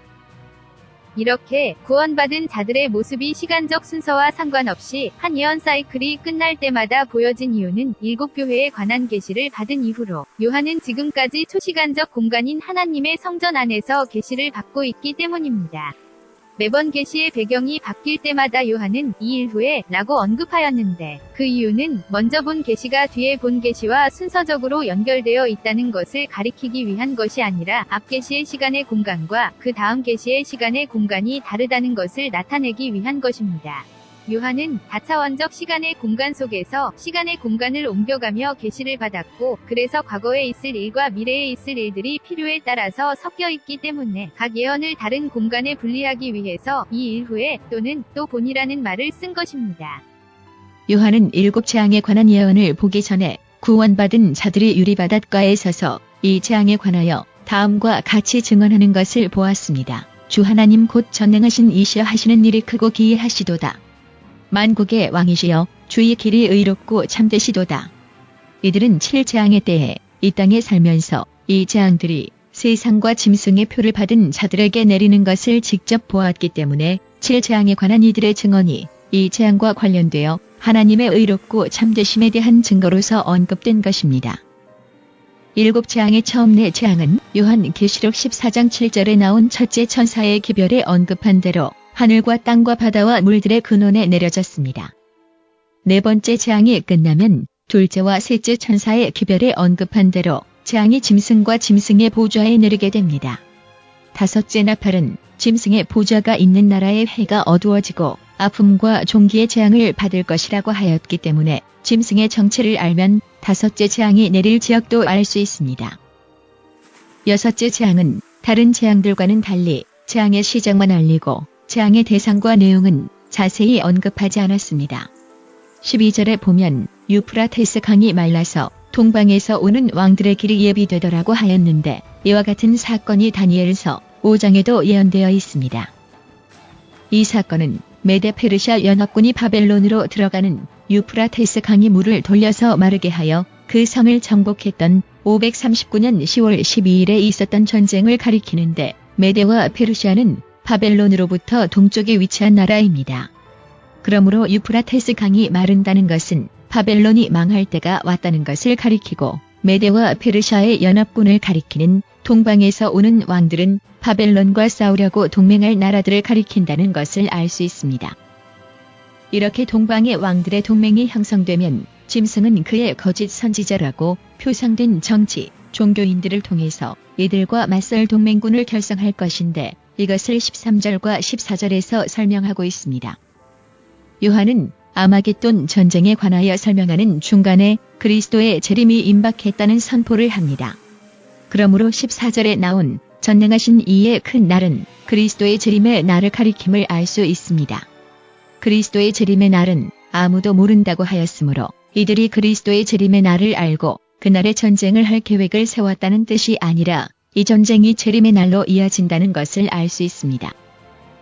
아마겟돈은 무깃도 언덕이라고 불리는 지역으로 현재 이스라엘 항구 도시 하이파 지역이라고 합니다. 이 지역에는 구약 성서에 나온 엘리야와 바알의 선지자들이 한판의 승부를 펼친 갈멜산이 있습니다. 아마겟돈 지역은 유프라테스 강과 상관없는 곳이기 때문에 유프라테스 강이 마른다는 것은 상징적으로 바벨론이 심판을 받아 패망하도록 결정되었다는 것을 가리키고 아마겟돈이 언급된 이유는 이 지역에서 엘리야와 바알의 선지자가 대결을 벌인 이야기처럼 이 전쟁이 단순한 영토 정복 전쟁이 아니라 짐승과 그를 따르는 악한 자들을 심판하는 심판의 전쟁이 될 것을 가리키는 것입니다. 이 심판의 전쟁을 위해서 세계가 어떻게 분리될지는 언급하지 않았지만 7 나팔의 심판에 사용되었던 재앙들이 실질적인 전쟁과 나라들 간의 분쟁을 가리켰기 때문에 아마겟돈 전쟁도 실제로 세상 나라들 간에 일어나는 세계대전이 될 것입니다. 또한 7 나팔의 심판의 도구로서 사용되었던 나라들이 하나님의 백성들과 상관없는 나라들이었기 때문에 아마겟돈에서 짐승을 심판하도록 사용될 나라들도 그렇지 않을 것을 알 수 있습니다. 그래서 요한계시록 17장 16절은 내가 본 바 이 열불과 짐승이 음녀를 미워하여 망하게 하고 벌거벗게 하고 그 살을 먹고 불로 아주 사르리라고 하였던 것입니다. 여섯째 재앙에 관한 설명은 이렇게 전쟁이 준비되는 상황만 언급하고 마치는 것처럼 보이지만 그렇지 않습니다. 그 이유는 17장부터 19장까지 나오는 예언이 바로 이 여섯째 재앙과 연결되는 예언이기 때문입니다. 일곱째 재앙은 큰 지진과 우박으로 큰 성 바벨론이 심판을 받을 것이고 그 재앙이 심히 클 것이라고 하였습니다. 이 일곱째 재앙이 내리는 때에 그리스도께서 재림하실 것입니다. 요한계시록 17장. 7 대접을 가진 7 천사 중 하나가 요한에게 와서 큰 음녀에 받을 심판을 내게 보이리라고 하였습니다. 그러므로 17장에 언급된 심판에 관한 이야기들이 7 재앙과 관련되어 있다는 것을 알 수 있습니다. 여섯째 재앙에 관한 설명에서 재앙이 내리는 상황만 설명하고 재앙이 어떻게 내릴지는 설명하지 않았기 때문에 큰 성 바벨론을 가리키는 음녀에 대한 심판은 바로 여섯째 재앙에 대한 것임을 알 수 있습니다. 17장은 특별히 여러 시간들이 겹쳐져 있는 시간과 상징이 압축된 형태의 장면을 보여주고 있습니다. 7 머리가 7 산도 되고 7 왕도 되는 것도 이와 같은 구조를 보여주고 있습니다. 어느 시대에는 없어야 할 것들이 앞뒤로 겹쳐져 있기 때문에 다 함께 보이는 것처럼 설명된 것입니다. 이러한 현상이 계시 속에서 일어날 수 있는 것도 요한이 시간의 근원이 있는 하늘나라에서 계시를 보기 시작했기 때문입니다. 요한은 계시 속의 시간을 따라서 다른 시간대를 보고 있을지라도 요한 자신이 그 시간대에 있는 것이 아니라 하늘나라의 고차원적 시간대 속에 있다는 것입니다. 7 대접을 가진 7 천사 중 하나가 요한에게 이리 오라. 많은 무리에 앉은 큰 음녀에 받을 심판을 내게 보이리라고 하였습니다. 지금 이 장소는 15장에 언급한 대로 하늘 지성소에서 나온 7 천사가 내 생물들과 같이 있는 장면이기 때문에 요한도 지금 그 장소에 있는 것을 알 수 있습니다. 즉 요한의 시간이 하늘의 시간대에 있었다는 것입니다. 그런데 천사는 그 계시를 그 자리에서 보여주지 않고 요한을 데리고 광야로 갑니다. 광야로 데리고 갔다는 것은 요한이 다른 7 천사들과 네 생물들이 있었던 그 장소가 아니라 지구의 어느 시점으로 옮겨갔다는 뜻이 됩니다. 요한은 그곳에서 같은 음녀가 13장에 나온 짐승을 타고 있는 모습을 보게 됩니다. 여자가 붉은빛 짐승을 탔는데 그 짐승이 몸에 참람된 이름들이 가득하고 7 머리와 10 뿔이 있으며 그 여자는 자주빛과 붉은빛 옷을 입고 금과 보석과 진주로 꾸미고 손에 금잔을 가졌는데 가증한 물건과 그의 은행에 더러운 것들이 가득하더라. 그 이마에 이름이 기록되었으니 비밀이라 큰 바벨론이라 땅의 음녀들과 가증한 것들의 어미라 하였더라. 3절에서 5절. 이 음녀의 이마에는 큰 바벨론이라 땅의 음녀들과 가증한 것들의 어미라는 이름이 적혀 있었다고 하였으므로 18장에서 언급된 무너진 큰 성 바벨론은 바로 이 음녀를 가리킨다는 것을 알 수 있습니다. 이 짐승은 13장의 짐승처럼 7 머리와 10 뿔이 있다고 하였는데 1절에 물 위에 앉아있던 음녀가 이번에는 광야에 있었습니다. 15절에 음녀에 앉은 물은 백성과 무리와 열국과 방언이라고 하였기 때문에 물은 많은 사람들이 살고 여러 나라와 여러 언어가 공존하는 곳을 가리키고 그 반대인 광야는 아직 개발이 되지 않고 사람들이 많이 살고 있지 않은 곳을 가리킵니다. 그리고 천사는 그 음녀와 짐승에 관하여 다음과 같이 설명합니다. 내가 본 짐승은 전에 있었다가 시방 없으나 장차 무적행으로부터 올라와 멸망으로 들어갈 자니 땅에 거하는 자들로서 창세 이후로 생명책에 농명되지 못한 자들이 이전에 있었다가 시방 없으나 장차 나올 짐승을 보고 기이히 여기리라. 8절. 이 설명만을 보아서는 그 짐승이 무엇인지 알 수 없습니다. 그래서 천사는 그 뜻을 알 수 있는 방법으로 다음과 같이 설명합니다. 지혜 있는 뜻이 여기 있으니 그 7 머리는 여자가 앉은 7 산이요 또 7 왕이라. 5은 망하였고 하나는 있고 다른 이는 아직 이르지 아니하였으나 이르면 반드시 잠깐 동안 계속하리라. 전에 있었다가 시방 없어진 짐승은 8째 왕이니 7 중에 속한 자라. 저가 멸망으로 들어가리라. 내가 보던 10푸른 왕이니 아직 나라를 얻지 못하였으나 다만 짐승으로 더불어 임금처럼 권세를 일시동안 받으리라. 저희가 한 뜻을 가지고 자기의 능력과 권세를 짐승에게 주더라. 9절부터 13절. 이 성경절에 나타난 짐승의 정체에 관한 첫 번째 단서는 그 7머리는 여자가 앉은 7산이요입니다.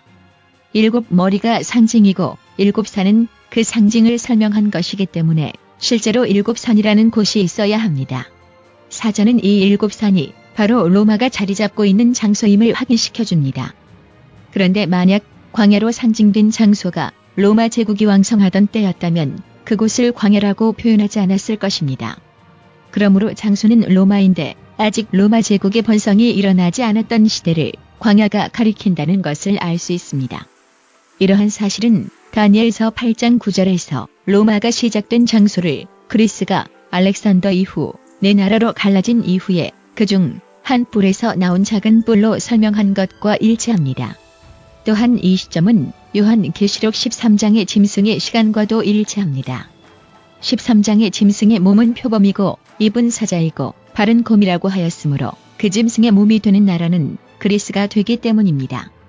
그러므로 이 짐승은 바로 13장의 표범과 같은 시대에 있으나 그리스 정치와 문화에 속하지 않은 아직 개발되지 않고 나라가 세워지지 않은 곳에 있다는 것입니다. 그러므로 이곳은 그리스 시대 말기 이태리 로마 지역을 가리킨다는 것을 알 수 있습니다. 7왕이 누구인지는 13장에서 이미 밝혔습니다. 7머리는 바벨론, 페르시아, 그리스의 네 나라, 그리고 로마입니다. 망한 5은 바벨론, 페르시아, 그리고 그리스의 세 나라이고 이 짐승의 현재 시간이 그리스의 마지막 때 로마 제국이 탄생하려 하는 때이기 때문에 현재 있는 그리스의 넷째 머리가 지금 있는 왕이고 아직 오지 않은 다른 이는 바로 로마 제국을 가리킵니다. 헬라 제국의 4머리 중 마지막 왕. 전체적으로 보면 그리스 제국은 주전 146년에 로마에 병합됩니다. 하지만 셀레우코스 제국은 BC 63년까지 계속됩니다. 셀레우코스 4세부터인 BC 187년부터 로마의 지배가 시작되었고 BC 100년부터 내란으로 인한 패망이 시작됐습니다. 이집트의 프톨레마이오스 왕국은 BC 30년 클레오파트라까지 버티다가 로마에 병합됩니다. 그래서 이 4왕 중 마지막 왕은 프톨레마이오스 왕국이라고 할 수 있으며 그렇기 때문에 다니엘서 11장이 이 두 왕국의 전쟁에 관한 설명으로 시작하여 로마의 등장을 설명하였던 것입니다. 그러므로 요한계시록 17장의 광야는 셀레우코스가 망하기 시작하는 때인 셀레우코스 4세부터 로마가 아우구스투스를 첫 황제로서 제국으로 시작된 BC 27년 사이를 가리킨다고 할 수 있습니다. 그래서 다니엘서 11장은 이러한 역사의 변화를 설명하면서 로마의 등장을 언급한 것입니다. 요한계시록 17장의 짐승은 13장의 짐승과 같은 짐승입니다. 그런데 17장의 예언이 다니엘서와 요한계시록에 있는 다른 모든 예언들과 다른 점은 요한의 현재 시간, 즉 요한이 하늘로 옮겨졌을 때의 지구 시간보다 더 과거로 옮겨져서 계시를 보았다는 것입니다. 이렇게 특별한 시간 이동이 있었고 13장에 이미 같은 짐승이 언급된 상태에서 굳이 과거의 시간으로 요한을 옮긴 후 계시를 주었다는 것은 요한이 옮겨진 그 시간대가 바로 예언의 반복이 이루어지는 시작 부분임을 가리키는 것입니다. 그러므로 예언의 반복은 다니엘서 11장의 시작 부분부터 일어날 것을 알 수 있습니다. 8째 왕. 13절에 보면 전에 있었다가 시방 없어진 짐승은 8째 왕이라고 하였고 7 중에 속한 자라 하였습니다. 8째 왕이란 말은 시간적으로 7번째 왕 후에 나타나는 왕이고 또한 저가 멸망으로 들어가리라고 하였으므로 이 왕이 세상의 마지막 임금이 될 것을 알 수 있습니다. 그런데 지금까지는 짐승과 짐승의 머리를 분리해서 설명하고 있었습니다. 짐승은 머리로 나타낸 왕들이 살았던 시대를 나타내고 머리는 그 시대 또는 그 제국의 왕들을 가리켰습니다. 그런데 이 성경절에서는 짐승을 8째 왕이며 7 중에 속한 자라고 하였습니다. 7 중에 속했다는 것은 이 왕이 10뿔처럼 어떤 머리로부터 나왔다는 것을 가리킵니다. 10뿔이 시대적으로 7번째 머리인 서로마 제국으로부터 나온 유럽의 10나라를 가리켰기 때문에 이 8번째 왕은 7번째 머리로부터 나왔다는 것을 알 수 있습니다. 시간적으로 서로마 제국이 망하고 난 후 탄생한 중세 유럽에서 나왔다는 것입니다. 그러므로 이 8째 왕은 요한계시록 13장에서 언급된 10뿔 가운데서 나온 또 다른 뿔인 교황권을 가리킨다는 것을 알 수 있습니다. 그런데 중세 유럽의 역사를 보면 교황권은 종교적 세력이지 독립된 군사 경제 체제를 갖고 있는 나라는 아니었습니다. 그렇기 때문에 스스로는 어떠한 군사적 힘을 발휘할 수 없었습니다. 그래서 교황권을 보호하고 교황권을 위하여 일하는 왕을 교황권이 지정하였고 그 나라가 신성 로마 제국이 되었던 것입니다. 로마 제국에도 여러 황제들이 있었지만 한 개의 머리로 나타내고 헬라 제국의 네 왕들은 네 머리로 분리해서 나타낸 것은 헬라 제국이 네 나라로 분리되었을 때 나타난 나라들은 실제로 독립된 나라였기 때문입니다. 7번째 머리에서 난 10뿔들도 각기 다른 왕국 또는 왕들을 표상하는 것이지만 이 왕들을 머리로 나타내지 않고 뿔로서 더 작은 단위를 쓴 것은 중세 봉건주의에서 왕과 영주들의 권력 다툼에서도 볼 수 있었던 것처럼 이 왕들은 그리스 제국의 네 나라들처럼 독립적인 힘을 갖고 있지 않았기 때문입니다. 10뿔 중에서 나온 또 다른 뿔은 세 왕을 무너뜨리고 프랑크 제국이 신성 로마 제국으로 되면서 제국의 힘을 갖게 되었기 때문에 요한계시록 17장은 또 다른 뿔을 8번째 왕으로 가리키고 있는 것입니다. 이렇게 로마 제국이 게르만 민족에게 망할 때 로마 제국과 함께 교황권도 완전히 몰락하게 될 것처럼 보였지만 후에 로마 제국을 망하게 만든 그 게르만 민족의 나라를 이용하여 신성 로마 제국이 건설될 것을 보고 요한계시록 13장 3절은 그의 머리 하나가 상하여 죽게 된 것 같더니 그 죽게 되었던 상처가 나음에 온 땅이 이상히 여겨 짐승을 따르고 라고 말했던 것입니다. 그런데 단지 8번째 왕으로만 상징을 하면 그 전에 있었던 다른 나라 체제와는 확연히 다른 교황권과 신성 로마 제국의 관계를 정확하게 나타낼 수 없습니다. 그래서 17장은 이 짐승을 타고 있는 한 여자가 있다고 설명합니다. 그리고 이 8째 왕이 바로 여자가 탄 붉은 빛짐승이라고 말합니다. 이렇게 짐승과 짐승을 조정하는 여자를 분리해서 상징한 것은 신성 로마 제국을 짐승으로 여자를 교황권으로 분리해서 나타내기 위한 것입니다. 11절에 보면 전에 있었다가 시방 없어진 짐승이라고 하였지만 없어진이라는 단어는 잘못 번역된 것입니다. 없어진이 아니라 없는이라고 해석해야 합니다. 없어지는 현재 완료형이기 때문에 그때까지 계속 있다가 없어졌다는 뜻이고 없는은 단지 현재 없다는 뜻이기 때문입니다. 즉 이 짐승이 전부터 계속 있어야 하는 것이 아니라는 것입니다. 요한은 로마 제국이 아직 건설되지 않았던 그리스 제국의 마지막 시대를 바라보고 있습니다.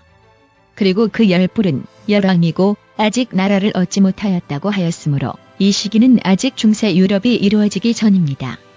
그런데 다니엘서 7장에서는 로마 제국을 상징하는 무서운 짐승의 머리에 10뿔이 있었다고 하였기 때문에 10뿔이 있고 7머리가 다 있는 상태에 지금 없는 짐승은 로마 제국을 가리키는 것입니다. 그런데 로마 제국은 7번째 머리이고 이 짐승이 8번째 왕이라고 하였으므로 8번째 왕은 로마 제국이 후에 나타나는 나라인데 로마에 속한 세력이라는 뜻이 됩니다. 십자군 전쟁과 예루살렘, 영화로운 땅과 하나님의 백성.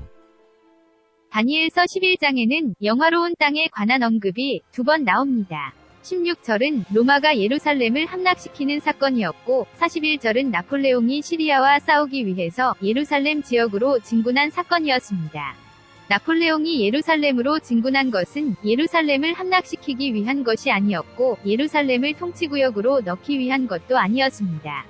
또한 성경이 이 사건을 언급한 이유도 예루살렘이 정치, 군사, 종교적으로 예언과 관련되어 있었기 때문이 아니라 이 군대가 어디서 출발하여 어느 방향으로 움직였는지를 밝히므로 이 군대가 누구를 가리키는지를 밝히기 위함이었습니다. 즉 11장에 나온 영화로운 땅이 영적으로 하나님의 백성과 관련되어 있기 때문에 언급된 것이 아니라는 것입니다. 다니엘서 11장에서 하나님의 백성에 관한 언급은 32절부터 35절까지 1260년 위중세 종교 핍박에 관련된 언급입니다. 다니엘 12장에서 언급된 하나님의 백성은 2300주야의 끝에 관한 문제를 이해할 지혜 있는 자로 시대적으로 2300주야의 끝 부분에 나타날 것으로 언급되었고 이 부분에서도 영화로운 땅에 관한 언급은 없습니다. 하나님의 백성에 관한 직접적인 언급은 요한계시록 12장 13절부터 나오는데 이 성경절도 하나님의 백성은 1260년 위 환난이 끝나고 난 후에 나타날 사람들로 하나님의 계명을 지키며 예수의 증거를 가진 자들이라고 하였습니다. 유대인들은 예수를 믿지 않으므로 유대인들과 예루살렘이 예수의 증거를 갖고 있는 것과 연결될 수 없기 때문에 하나님의 남은 백성과 영화로운 땅은 영적으로 관련되지 않다는 것을 알 수 있습니다. 그러므로 다니엘서 11장에 두 번 언급된 영화로운 땅과 하나님의 남은 백성은 전혀 관련이 없다는 것을 알 수 있으며 그렇기 때문에 다니엘서 11장에 나온 영화로운 땅에 관한 언급은 하나님의 백성을 영적으로 상징하는 것이 될 수 없습니다. 전에 있었던 짐승. 요한계시록 17장 18절에 보면 또 내가 본 바 여자는 땅의 임금들을 다스리는 큰 성이라 하더라고 하였고 18장 2절에 보면 힘센 음성으로 외쳐 가로되 무너졌도다 무너졌도다 큰 성 바벨론이여 귀신의 처소와 각종 더러운 영에 모이는 곳과 각종 더럽고 가증한 새에 모이는 곳이 되었도다라고 그 성의 상징적 이름이 바벨론이라고 정의합니다. 그래서 전에 있었던 짐승은 바로 바벨론을 가리킨다는 것을 알 수 있습니다.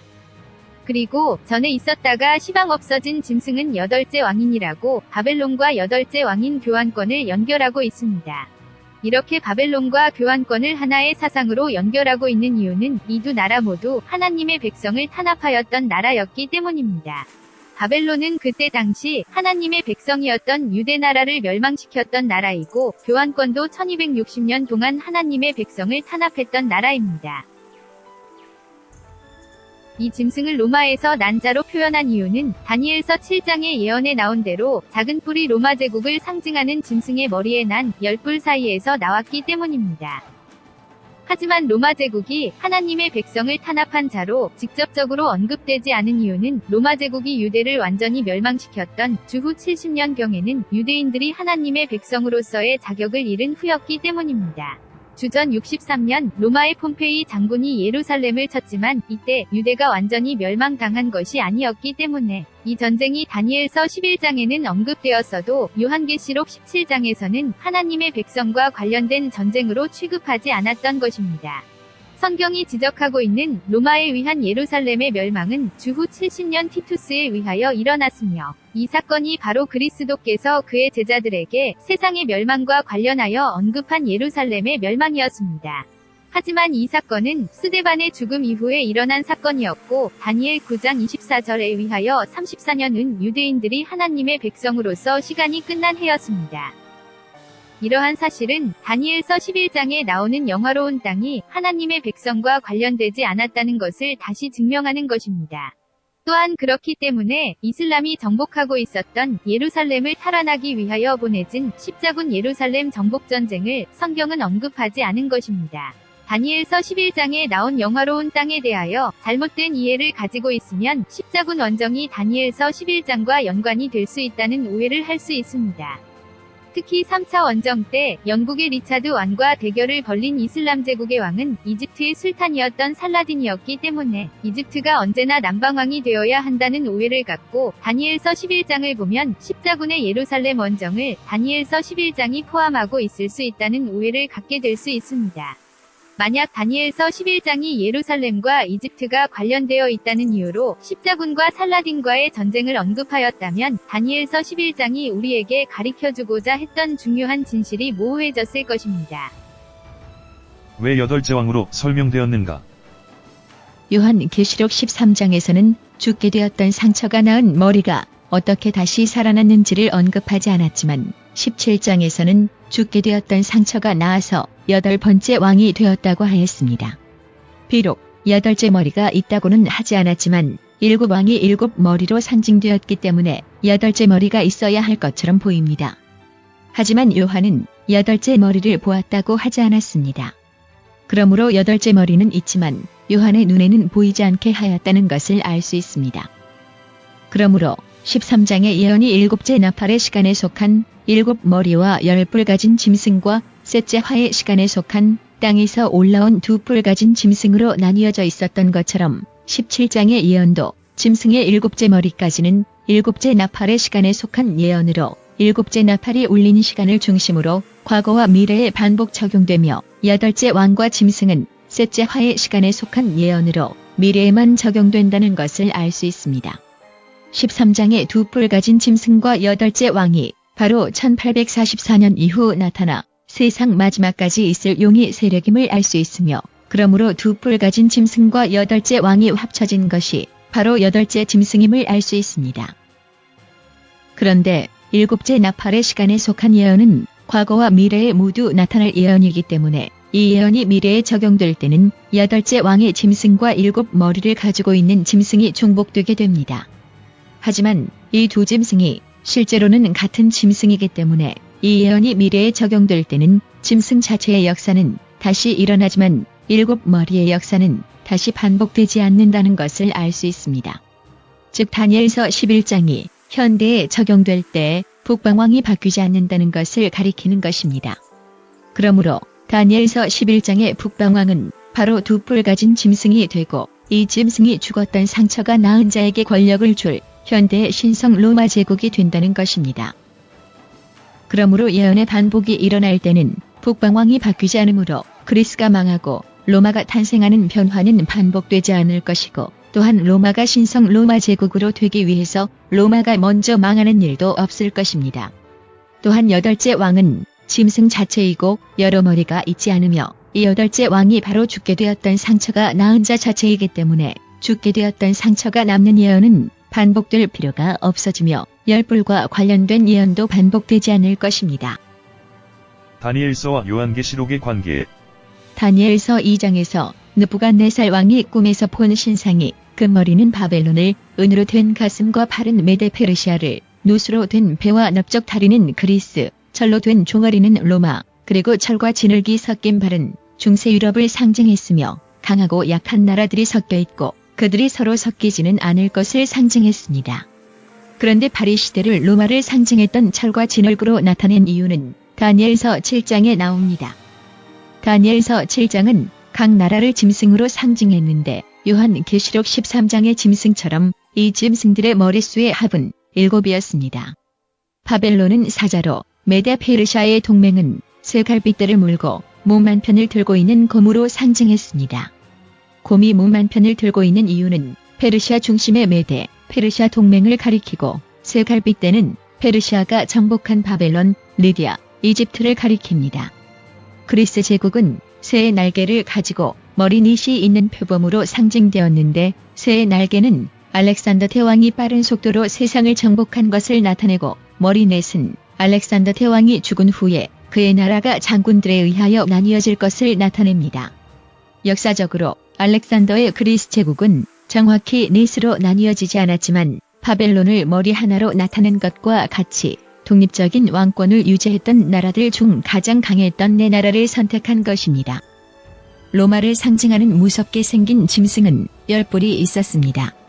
이 10뿔이 바로 철과 진흙이 섞인 발나라인데 이 10뿔이 로마를 상징하는 짐승의 머리에 있었기 때문에 진흙이 철과 섞여 있었다고 설명한 것입니다. 그리고 이 10뿔 중 셋이 뽑히고 작은 뿔이 나왔다고 하였습니다. 10뿔은 서로마가 망한 후에 유럽에 생겨난 나라들이고 세아리우스파 나라가 망한 후에 작은 뿔로 상징된 로마 교황권은 신성 로마 제국을 건설합니다. 그런데 다니엘은 8장에서 2장과 7장과는 달리 특별한 방식으로 예언을 보았습니다. 다니엘이 이 예언을 본 시기는 바벨론 벨사살 왕 3년이라고 하였는데 내가 이상을 보았는데 내가 그것을 볼 때에 내 몸은 엘람도 수산성에 있었고 내가 이상을 보기는 을레 강변의 선이라고 하였습니다. 엘람도 수산성은 페르시아 지역에 있었습니다. 다니엘이 이 예언을 보기 시작한 곳은 바벨론이었지만 예언을 보기 위해서 먼저 그의 몸이 수산성으로 옮겨졌고 그 수산성에서 계시에 들어갔는데 계시 속에서 그는 을레 강변에 있었습니다.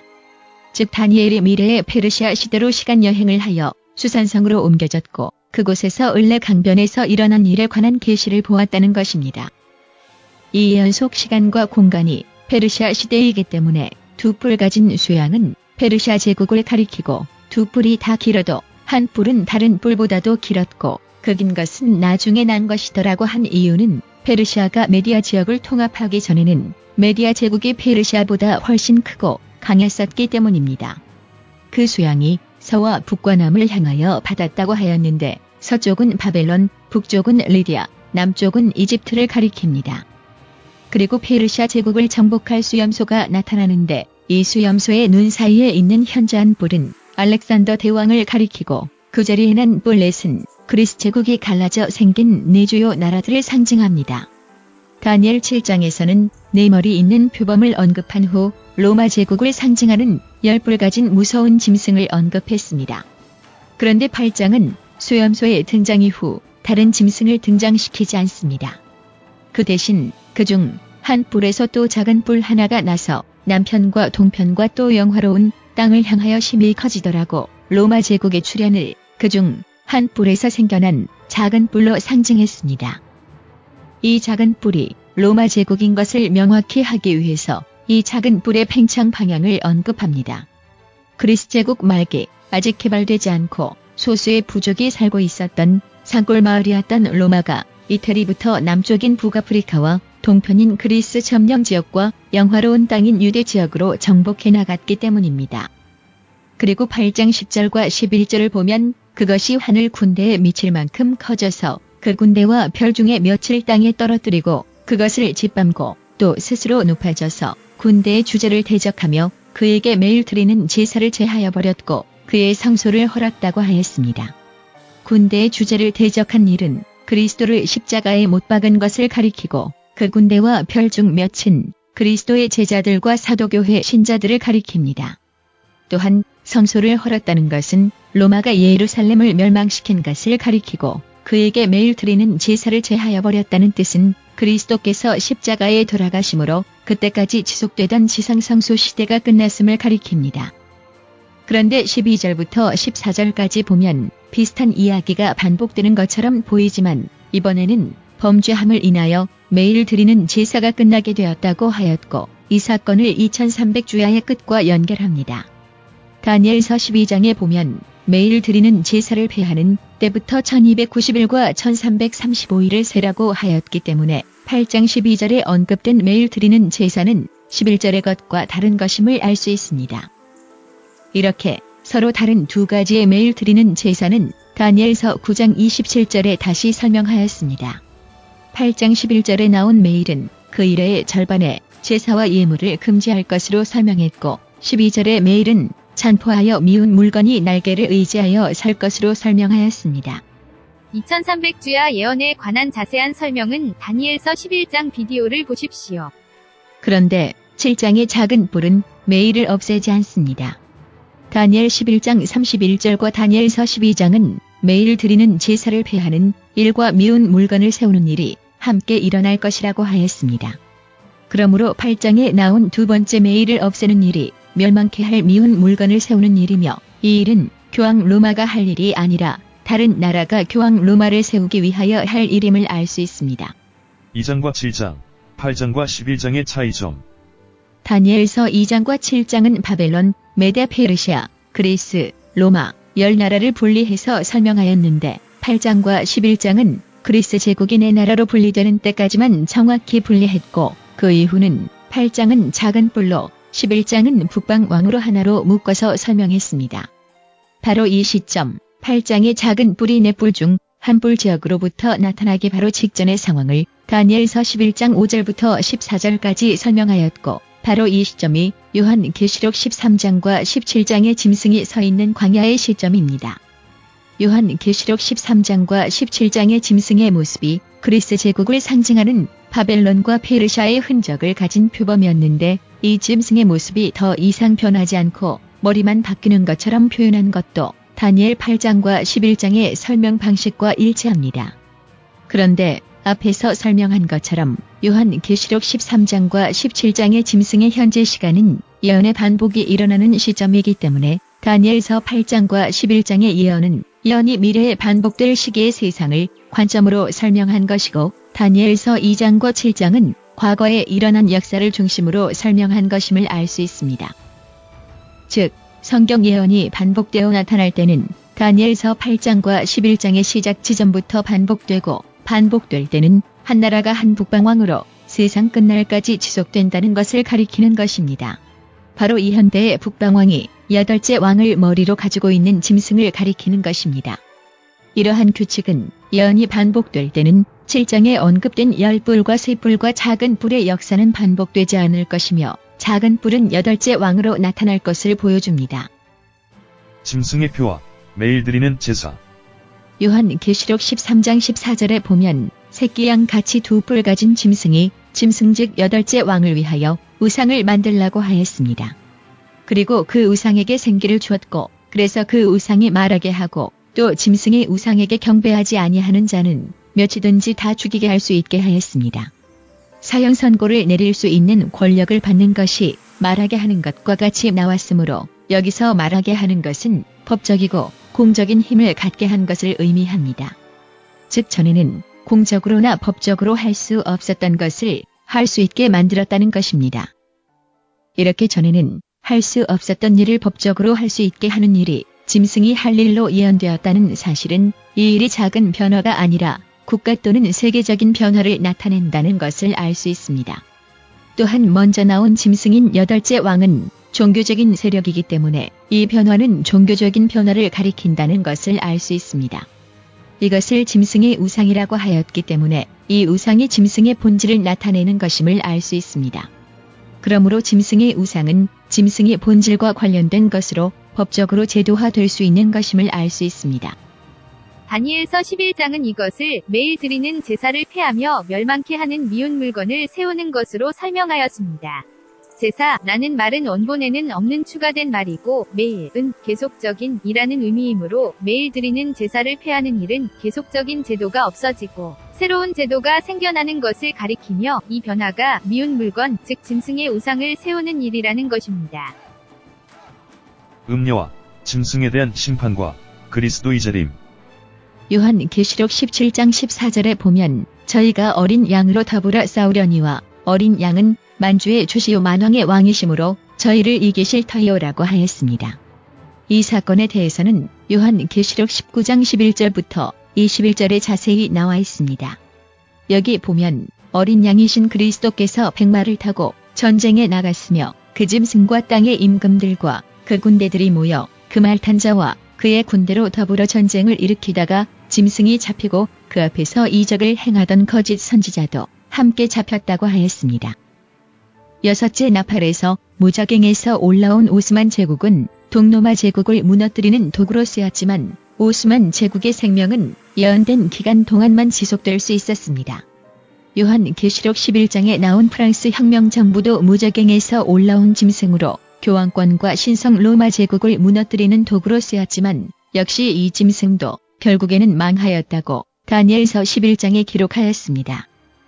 잘못된 교리로 성경의 진리를 가리고 혼란을 일으킨 이슬람 세력과 이교와 무신론으로 성경을 대적한 프랑스 혁명 정부 모두 반성경적인 집단이었고 하나님의 백성들의 적이었지만 하나님은 이들을 이용해서 짐승을 망하게 하였습니다. 하지만 심판의 기간이 끝나면 이들도 심판을 받았습니다. 이와 같은 이야기가 16절부터 나옵니다. 16절에 보면 지금껏 음녀를 위해서 우상을 만들고 하나님의 백성들을 핍박하였던 짐승이 10뿔과 함께 음녀를 망하게 하고 벌거벗게 하고 그 살을 먹고 불로 아주 사르리려고 하였습니다. 17절에 보면 이 일은 하나님께서 계획하신 일인데 하나님의 말씀이 응하기까지 즉 음녀가 짐승에 의하여 완전히 망하고 불에 살라주기까지 10뿔이 그들의 나라를 짐승에게 주어 짐승이 나라들과 함께 음녀를 망하게 할 것이라고 하였습니다. 17장에 나온 짐승은 8째 왕을 가리키는 짐승이 아닙니다.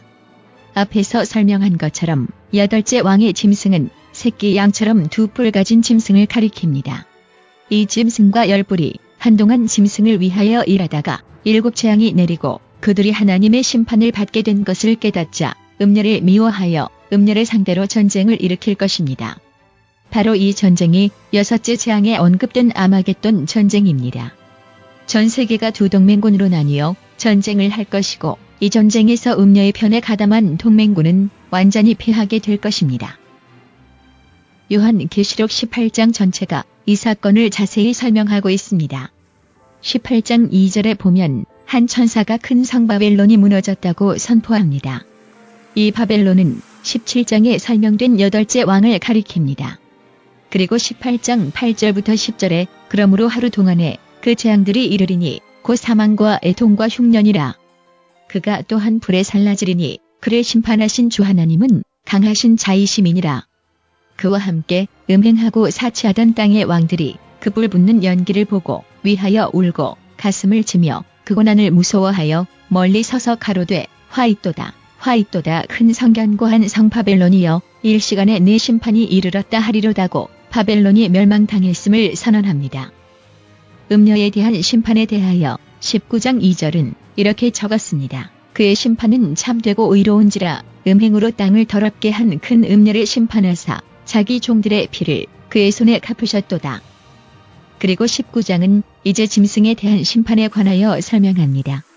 19절에 보면 또 내가 봄에 그 짐승과 땅의 임금들과 그 군대들이 모여 그 말탄자와 그의 군대로 더불어 전쟁을 일으켰다고 하였는데 20절과 21절을 보면 결국 그 짐승과 거짓 선지자도 잡혀 유황불에 던져졌다고 하였습니다. 그런데 짐승은 나라이기 때문에 잡거나 불에 던질 수 없는데 짐승을 잡고 유황불에 던졌다고 하였으므로 여기서 짐승은 상징적인 의미로 쓰여졌음을 알 수 있습니다.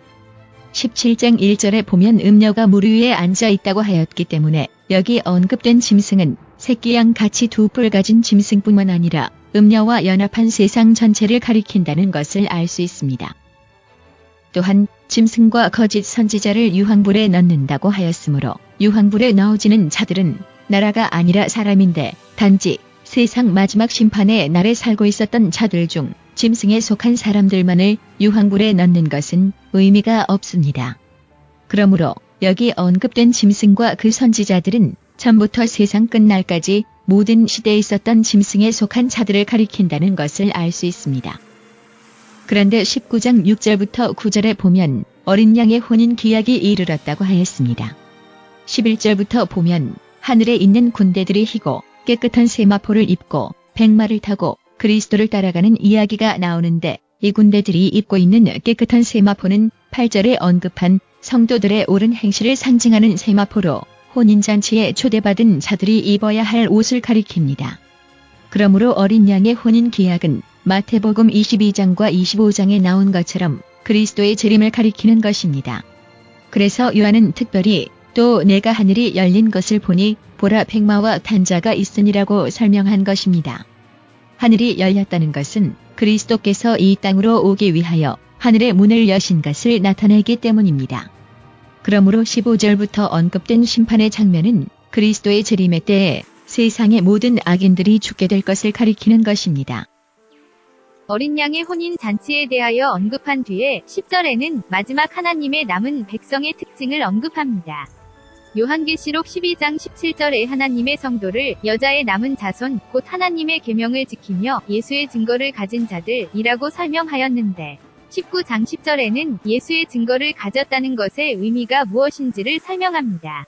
내가 그 발 앞에 엎드려 경배하려 하니 그가 나더러 말하기를 나는 너와 및 예수의 증거를 받은 내 형제들과 같이 된 종이니 삼가 그리하지 말고 오직 하나님께 경배하라. 예수의 증거는 대언의 영이라 하더라.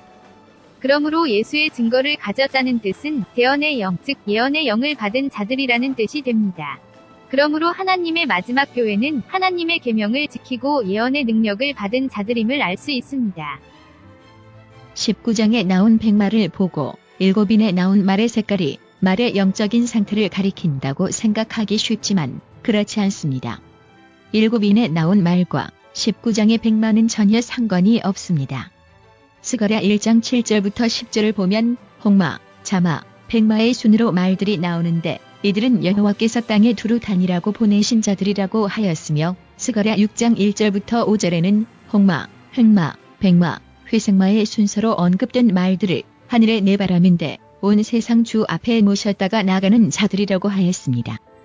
또한 스가랴 6장 6절부터 8절을 보면 검은 말이 북쪽으로 가고 그 뒤를 백마가 따라갔다고 하였고 회색 말들은 남쪽으로 젓갈색 말들은 특정 방향 없이 땅에 두루 다니려고 나갔다고 하였습니다.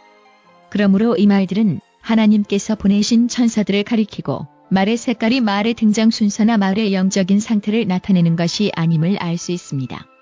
또한 그렇기 때문에 7인에 나온 말들의 색깔과 요한계시록 19장의 100만은 전혀 관련이 없는 것임을 알 수 있습니다. 그리스도의 재림과 둘째 사망. 19장 19절부터 보면 짐승과 땅의 임금들과 그 군대들이 하늘 군대와 전쟁을 벌이다가 짐승과 거짓 선지자는 산채로 유황불에 던져지고 그 나머지는 말 탄 자의 입으로 나온 검에 죽었다고 하였습니다. 앞에서 설명한 대로 이 때는 재림의 날이기 때문에 짐승과 그의 군대들이 잡혀 죽게 되는 때는 재림의 때입니다. 그리고 20장 1절부터 3절까지 보면 그 재림의 날 성도들이 구원받아 승천한 후 하늘에서 천사가 내려와 사단을 잡아 무적행에 1000년 동안 감금합니다.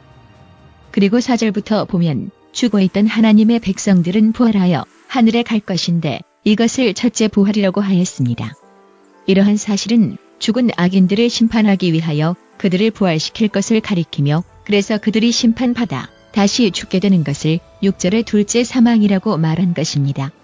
구원받은 성도들은 하늘에 가서 1000년 동안 그리스도로 더불어 왕노릇하면서 심판하는 권세를 받게 됩니다. 이 심판하는 일이 무엇인지는 12절부터 나옵니다. 7절부터 보면 1000년 후에 사단과 악한 천사들이 옥에서 나오게 되고 모든 악인들이 부활한 후 사단은 이들을 모아 성도들의 진과 사랑하시는 성을 포위할 것이라고 하였습니다. 요한계시록 21장 2절을 보면 거룩한 성 새 예루살렘이 하늘에서 내려오니라고 하였으므로 이 사건은 새 예루살렘이 지상으로 내려온 후에 일어날 일임을 알 수 있습니다. 4절에는 성도들이 하늘에서 1000년 동안 심판하는 권세를 받을 것이라고 하였는데 12절에 보면 이 기간 동안 성도들이 책들과 생명책에 기록된 것들을 보고 악인들을 심판할 것이라고 하였습니다. 1000년이 끝나면 사단이 풀려나와 땅의 사방 백성 곳곳과 마곡을 미혹하고 모아 싸움을 붙이리라고 하였으므로 이때 악인들도 부활할 것을 알 수 있습니다. 그리고 9절을 보면 저희가 지면에 널리 퍼져 성도들의 진과 사랑하시는 성을 두루매 하늘에서 불이 내려와 저희를 소멸하리라고 하였으므로 부활한 악인들은 사단과 연합하여 성도들의 진을 포위할 것인데 이때 하늘에서 불이 내려와 저희를 소멸할 것을 알 수 있습니다. 같은 사건을 13절부터 15절에 다시 언급하였는데 1000년간의 심판의 기간이 끝나면 악인들이 그 결정된 심판을 받기 위해서 부활할 것이고 각 사람이 자기의 행위대로 심판을 받고 불못에 던지울 것이라고 하였습니다.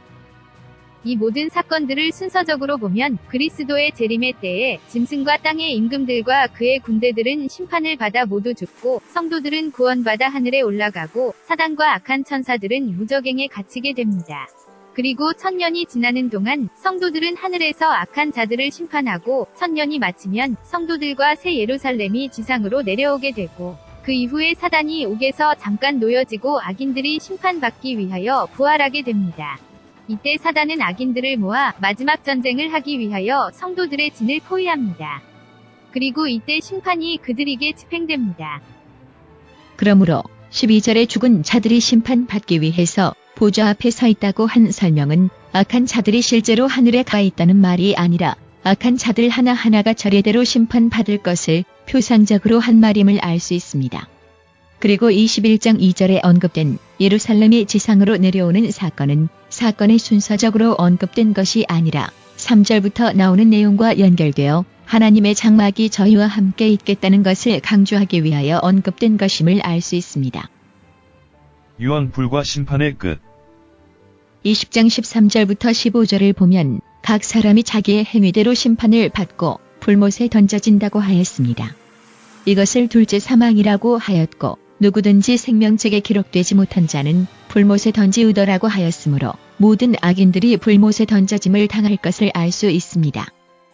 그런데 요한계시록 19장 20절과 21절을 보면 짐승과 거짓 선지자는 불못에 던져지고 그와 같이 동맹한 임금들과 군사들은 새의 먹이가 되었다고 하였습니다.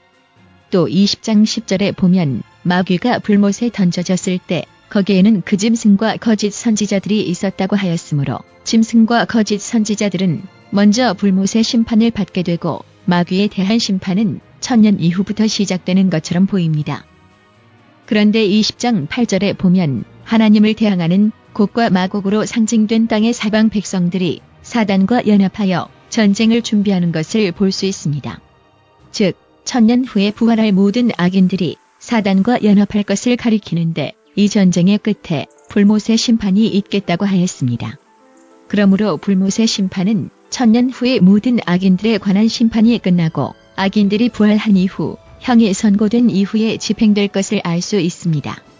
악인들에 대한 심판이 집행되는 때는 심판이 끝난 1000년 이후라는 것입니다.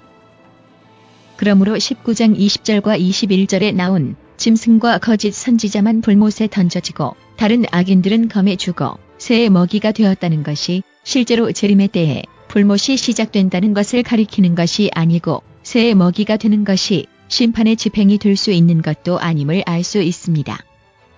그런데도 20장 10절에 마귀가 불못에 던져졌을 때 짐승과 거짓 선지자도 그곳에 이미 있었다고 설명한 이유는 이 불못의 영원한 본질을 설명하기 위한 것입니다. 10절에 보면 세세토록 즉 영원히 그 불이 지속될 것이라고 하였습니다. 그런데 이 불못이 만들어지는 곳은 지옥이라는 특별한 장소가 아니라 지구임을 알 수 있습니다. 20장 9절에 보면 저희가 지면에 널리 퍼져 성도들의 진과 사랑하시는 성을 두루매 하늘에서 불이 내려와 저희를 소멸하고라고 하였으므로 이 사람들이 불에 소멸되는 장소는 바로 지구이기 때문입니다. 그런데 우리가 살고 있는 이 땅과 하늘이 이 우주에서 완전히 없어질 것이라고 성경은 3번이나 선포하였습니다. 또 내가 크고 흰 보좌와 그 위에 앉으신 자를 보니 땅과 하늘이 그 앞에서 피하여 간데 없더라. 요한계시록 20장 11절. 또 내가 새 하늘과 새 땅을 보니 처음 하늘과 처음 땅이 없어졌고 바다도 다시 있지 않더라. 요한계시록 21장 1절. 보좌에 앉으신 이가 가라사대 보라 내가 만물을 새롭게 하노라 하시고 또 가라사대 이 말은 신실하고 참되니 기록하라 하시고 요한계시록 21장 5절. 세 번째 말씀하실 때는 또 가라사대 이 말은 신실하고 참됨이라고 2번 확인하는 말씀도 첨부하였습니다. 그러므로 우리가 사는 이 땅이 불못이 될 것이지만 불못이 영원히 악인들을 태울 것이 아니라 악인들이 받은 형량에 따라 심판이 집행되면 지구와 함께 불못도 이 우주에서 없어진다는 것을 알 수 있습니다. 그래서 요한계시록 21장 4절은 이 우주에 더 이상 사망과 애통과 곡하는 것이나 아픈 것이 있지 않겠다고 한 것입니다. 이것은 단지 구원받은 의인들이 이러한 것을 겪지 않겠다는 것을 가리키는 것이 아닙니다. 이 약속은 우리가 살고 있는 이 땅과 하늘이 없어지고 새 하늘과 새 땅이 창조된 후에 그렇게 될 것이라고 하신 약속이므로 이것은 하나님이 만든 온 우주에 어떤 사망과 고통도 존재하지 않을 것이라는 뜻입니다. 많은 사람들이 이 말씀을 믿지 않고 지옥이 영원할 것이라고 믿습니다. 하지만 지옥에서 우리가 전에 알고 있었던 사람들과 가족들이 영원히 불에 태워짐을 받는 것을 볼 수 있다면 구원받은 성도들과 우주는 고통에서 벗어날 수 없습니다. 그래서 20장 14절은 사망과 음부도 불못에 던지우니라고 말씀하였던 것입니다. 악인들이 불못에 던져지는 것을 둘째 사망이라고 하였는데 이 사망과 음부, 즉 지옥이 불못에 던져져 소멸될 것이라는 사실은 둘째 사망을 포함한 모든 사망이 심판이 끝나면 더 이상 존재하지 않을 것이며 그러므로 지옥도 없어질 것이라는 것입니다. 사망은 물질이 아니라 개념인데 어떻게 불에 태워질 수 있을까요? 지옥이 불못이라면 어떻게 지옥 자체가 불에 태워질 수 있을까요? 바로 이것이 현대 물리학자들이 고민하는 논쟁의 쟁점입니다. 이미 존재하는 정보가 영원히 없어질 수 있는가 하는 것입니다. 대부분의 과학자들과 사람들은 이미 존재하는 것은 영원히 없어질 수 없다고 믿습니다. 에너지가 불변하듯 이미 존재하는 것은 그것이 물질이든 개념이든 악이든 완전히 없어질 수 없다고 생각합니다. 그래서 지구의 역사는 선과 악의 투쟁의 반복이 될 것이라 믿습니다. 하지만 그들이 이렇게 믿는 것은 그들이 창조주 하나님을 믿지 않기 때문입니다. 창조는 이미 있는 것을 변조시키는 것이 아니라 무에서 유를 만드는 것입니다. 그렇기 때문에 하나님은 존재하지 않은 것을 존재하게 할 수 있고 그 반대로 존재하는 것도 존재하지 않게 할 수 있습니다. 그래서 사망과 음부도 태워 없앨 수 있으며 모든 악의 개념과 정보가 더 이상 이 우주에 존재하지 않게 할 수 있는 것입니다. 그래서 21장 5절에 내가 만물을 새롭게 한다고 말씀하신 후에 나는 알파와 오메가여 처음과 나중이라고 하나님은 시간과 공간에 대하여 무소부재하신다는 사실을 언급한 것입니다. 즉 유황불은 단지 물질만을 태우는 불이 아니라 악과 관련된 모든 개념과 생각과 기억과 정보를 존재하지 않게 소멸시키는 불이라는 것입니다. 하지만 사람들은 무에서 유를 만드는 창조를 믿지 않기 때문에 인간적 논리에 기대어 한번 존재한 악과 사망이 어떻게 다시 생겨나지 않을지 믿지 못합니다. 과학적 확률로 보면 한번 존재한 악이 다시 존재할 가능성은 충분히 있기 때문입니다. 그래서 성경은 부족한 인간의 생각 영역 안에서 이 문제를 설명하기 위하여 영원히 타는 불이라고 설명했던 것입니다. 마귀와 모든 악한 자들과 사망과 음부, 즉 모든 고통의 개념과 가능성을 영원히 타는 불에 넣어서 그 안에 영원히 가두어 놓는다면 그 불이 꺼지기 전까지는 더 이상 이러한 것들이 다시 나타날 수 없기 때문입니다. 또한 그렇기 때문에 짐승과 거짓 선지자들이 처음부터 유황불에 던져진 것으로 표현한 것입니다. 17장과 18장은 음녀의 심판을, 19장은 짐승과 거짓 선지자의 심판을, 그리고 20장은 사단에 대한 심판을 분리해서 설명하면서 각 심판이 악이 영원한 멸망을 완성하였다는 것을 강조하려고 그렇게 말한 것입니다. 만약 여러분들이 진화론적 사고방식에서 벗어나 하나님께서 악과 악의 개념을 완전히 이 우주에서 없애실 수 있다고 믿는다면 이 영원한 불로 묘사된 심판의 불은 심판이 마쳐질 때 없어질 것을 이해할 수 있을 것입니다.